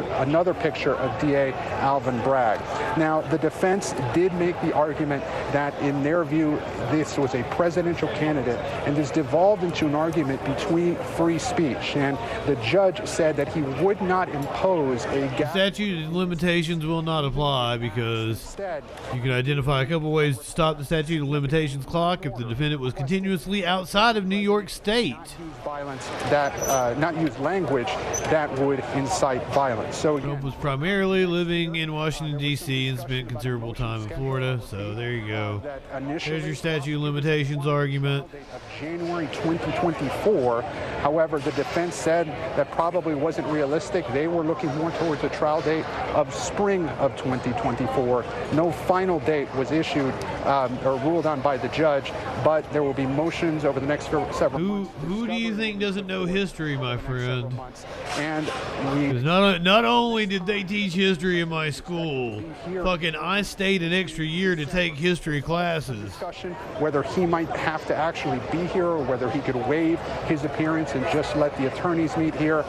The judge seemed inclined not to let that happen, but former President Trump's The left are also guilty of crimes. You sound like a fucking petulant child. Down the line, but that issue.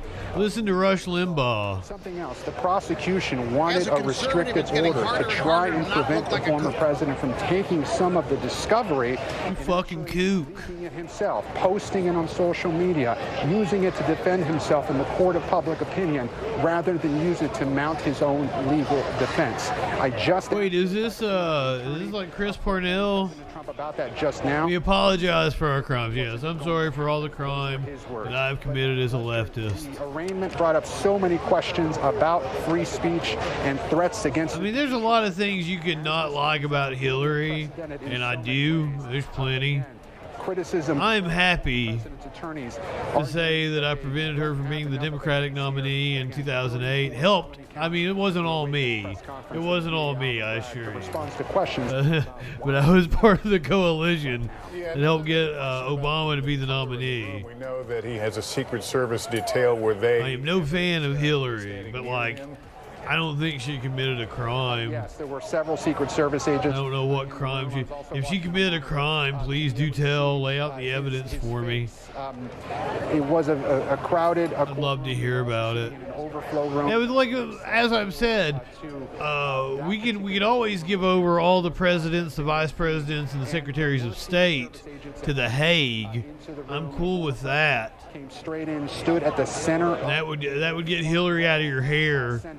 And again, you fuckers never shut up about, like, Hillary hasn't been relevant. Like, she sticks her nose out. She has a fucking book every now and again, and we over here on the left make fun of her. But like, shit, she's not even really in public life. Was the one who pleaded not guilty. All right, Gabe. When stars scream, what's up, my friend? Over there on the is that D Live? Is that Mob Crush? I don't even know what fucking.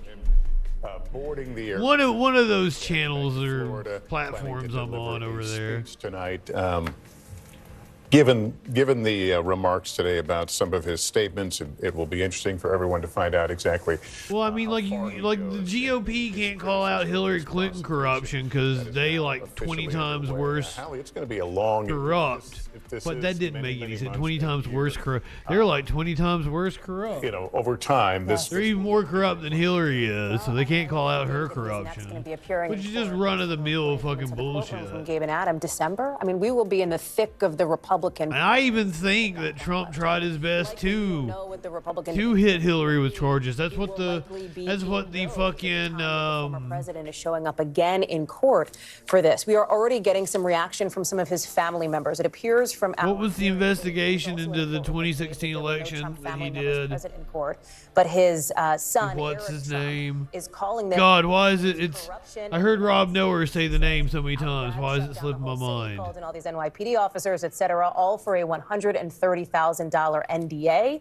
He goes on to talk about what he sees again as the political persecution of his father. This is something we've heard from, frankly, multiple members of the Trump family. Eric Trump, Donald Trump. I give up. Maybe I'm too high. Maybe I'm not well rested. I wanted that nap. I think hit the nail on the thing that I'm thinking about as we're listening to this, when a trial would be. This is colliding now, right? The legal implications with the political implications of what's to come ahead of 2024. Still, Jen, I'm afraid you've got a malfunction or something. Take a look at the former president's plane. there are still other investigations outstanding here. That while we are focused on this indictment, the You telling me to get a job? I have a job. details that is in front of us here, there is potentially more out there from. Better be. All right, how are you gonna come in my stream and tell me to get a job when I've been like on Twitter telling the other streamers to get a job? The statement of facts contains Exactly. Twitch is not a job. to the events described herein.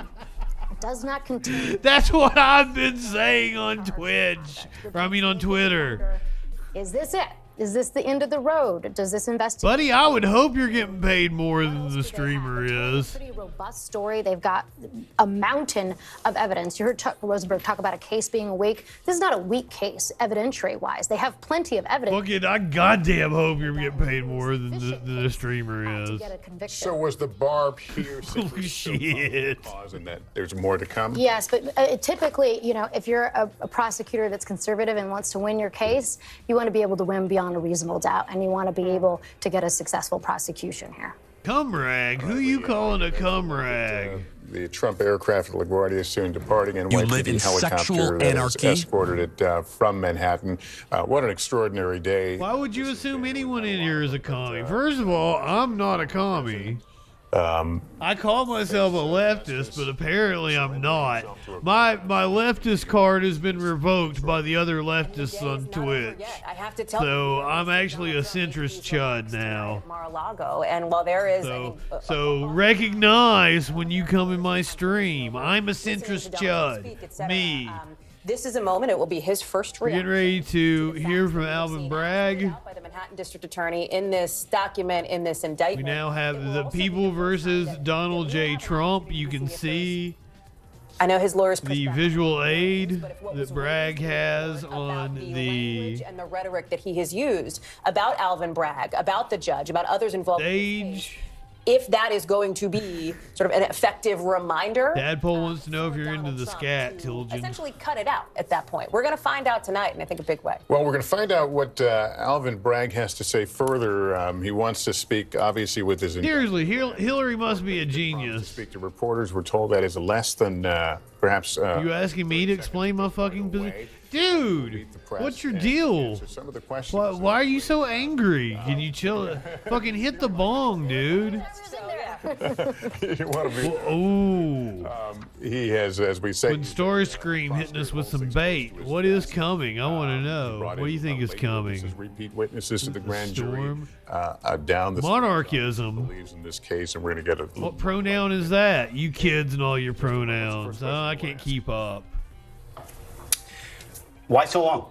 And is it true that you at some point... Why does Lester Holt look like Bill Maher? ...case and you changed your mind? And if you did change your mind, why? We got Black Bill Maher over here. Some of the reporting, or some of what we've read in Mark Pomerantz's book, that was the former volunteer district attorney who came on to the Trump investigation team and then left out of frustration with the direction. See if he'll answer any of those questions. Let Jack White into the press conference. If you're the defense, is that something you... Not in terms of evidence, but it would be interesting. I started thinking about how could you get that into evidence, and you not another dress. Prosecutors out there that I don't want to know about another dress. But this is what we do: come up with creative ways to get evidence. What book would you like Residue to read, Tilgen? What's on your reading list? Find at some point, Mr. Cohen, that prosecutors weren't returning your letters and your calls, and that they weren't interested. What did they tell you about the case? Well, here he is. Could be All right, here we go. Manhattan County. Good afternoon.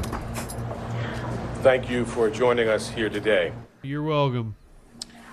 Earlier this afternoon, Donald Trump was arraigned on a New York Supreme Court indictment returned by a Manhattan grand jury on 34 felony counts of falsifying business records in the first degree. Under New York state law, it is a felony to falsify business records with intent to defraud and an intent to conceal another crime. That is exactly what this case is about. 34 false statements made It's on the dress, you must confess. crimes. These are felony crimes in New York State, no matter who you are. We cannot and will not normalize serious criminal conduct. The defendant repeatedly made false statements on New York business records. He also caused others to make false statements. Mad 23. The defendant claimed that he was paying Michael Cohen for legal services performed in 2017. This simply No, why are you mad? And it was a false statement that the defendant made month after month in 2017. April, May, June, and so on through the rest of the year. For 9 straight months, the defendant held documents in his hand containing this key lie, that he was paying Michael Cohen for legal services. Were you not paying attention when I just showed you the caveat? And he personally signed checks for payments to Michael Cohen for each of these 9 months. In total, the grand jury found there were 34 documents with this critical false statement. Why did Donald Trump repeatedly make these false statements? The evidence will show that he did so to cover up crimes relating to the 2016 election.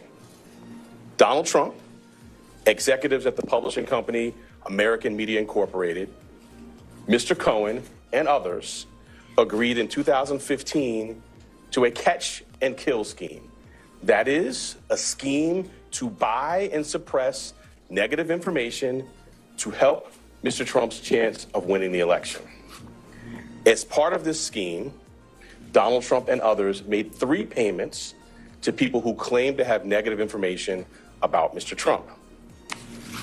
To make these payments, they set up shell companies, and they made yet more false statements, including, for example, in AMI, American Media Incorporated's business records. One of the 3 people that they paid to keep quiet was a woman named Stormy Daniels. Less than 2 weeks before the presidential election, Michael Cohen wired $130,000 to Stormy Daniels' lawyer. That payment was to hide damaging information from the voting public. The participant scheme was illegal. The scheme violated New York election law, which makes it a crime to conspire to promote a candidacy.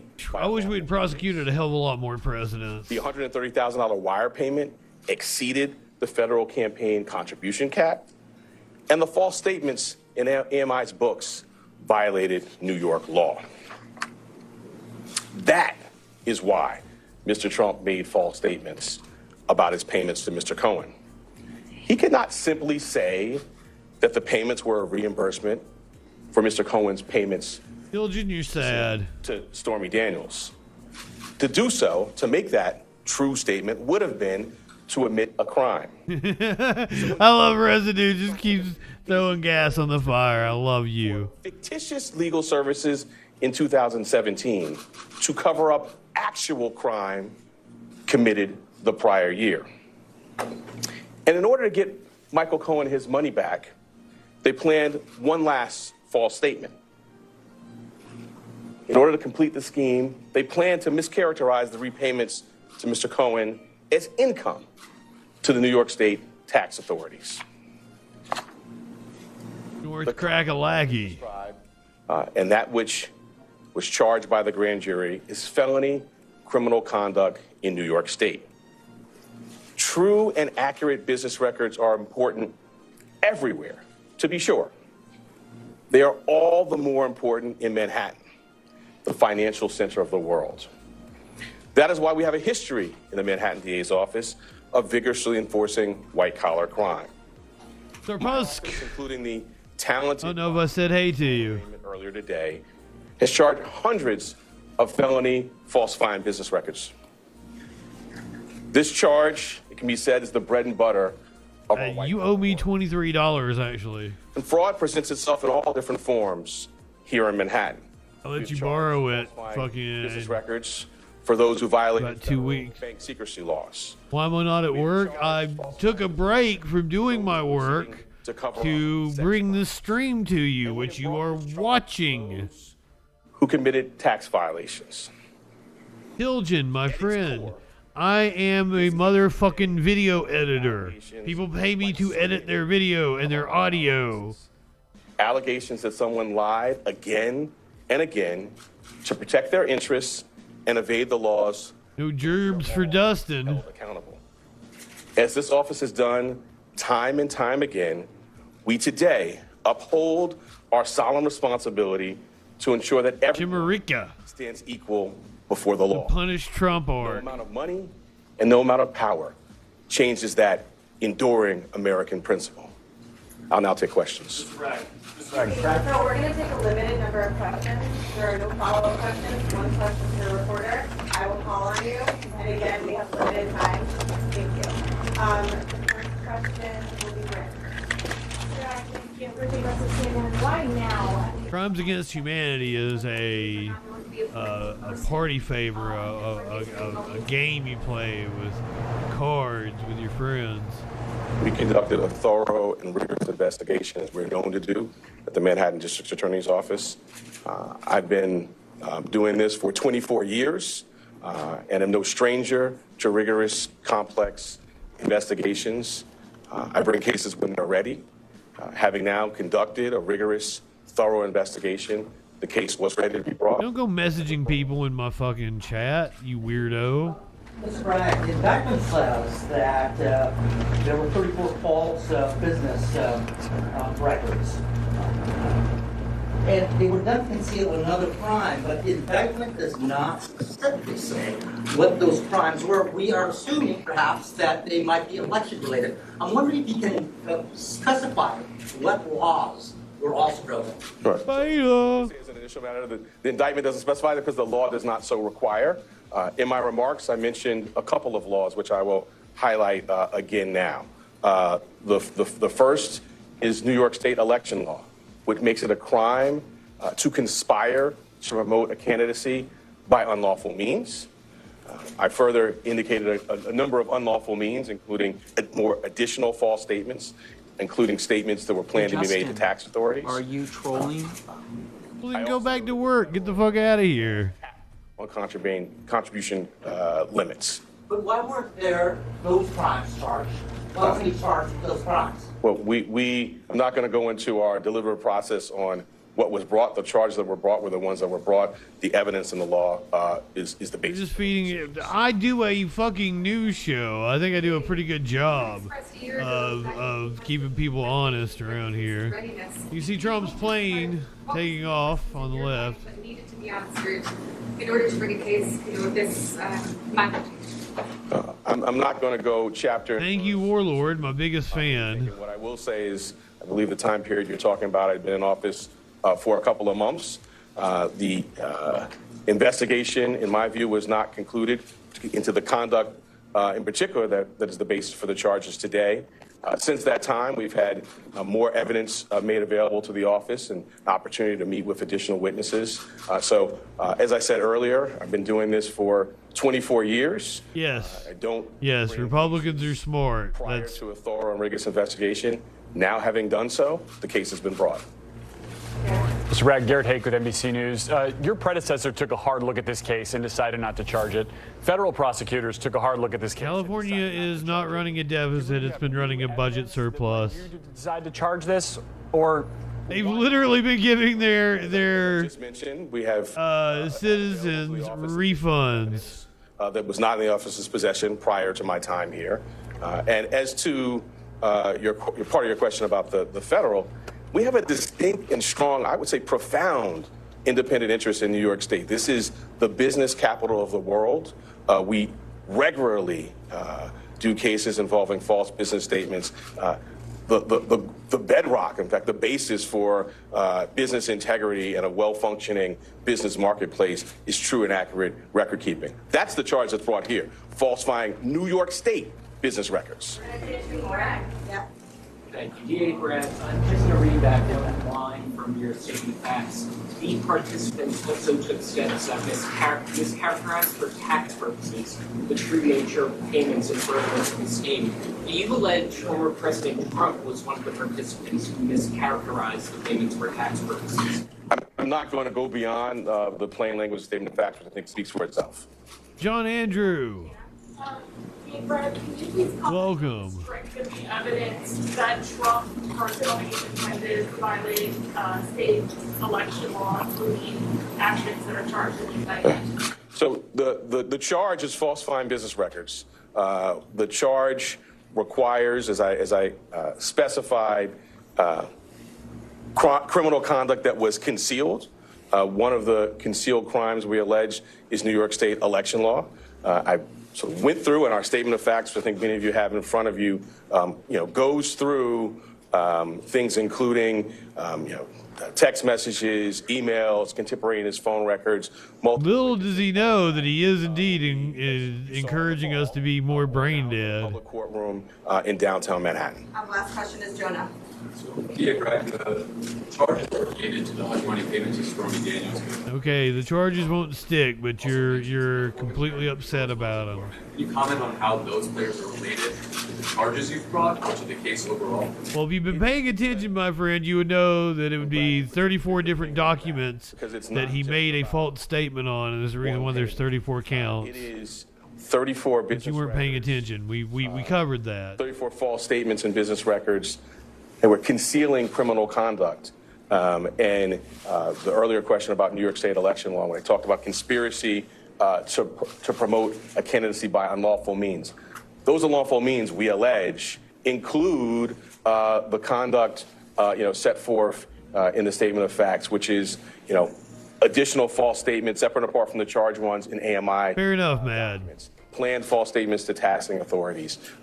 It is not just that one. I am reveling in this wire payment. Thanks so much. Any comment about any incitement of violence by I was really looking forward to this press conference, and I spent most of it arguing with the chud in chat. News conference shedding a little more light on the thinking behind this indictment against 34 charges against former President Trump related to falsifying business records. We're gonna come back to this shit. Come 8 o'clock tonight, our usual troll time, our usual troll place.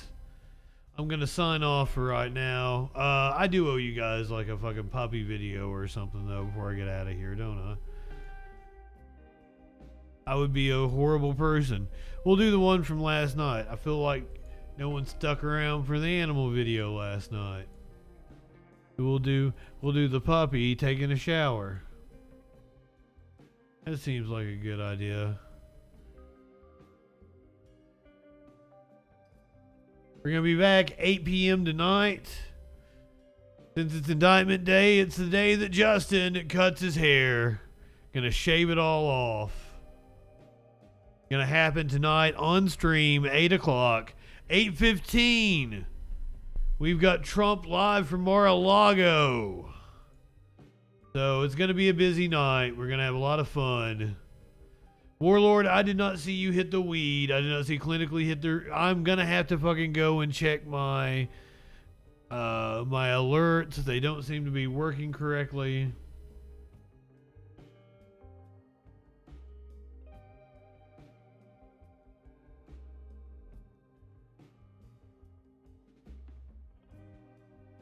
If you're watching on Twitch, I'm going to stir the pot a little bit more, and we're going to raid into James from the internet. Go ahead, light one up, tip one back. Oh, wait a minute. It's earlier on in the day. I can't do that one. And we're going to be back here in a little bit. So don't do anything I wouldn't do. However, that doesn't limit your options very much at all.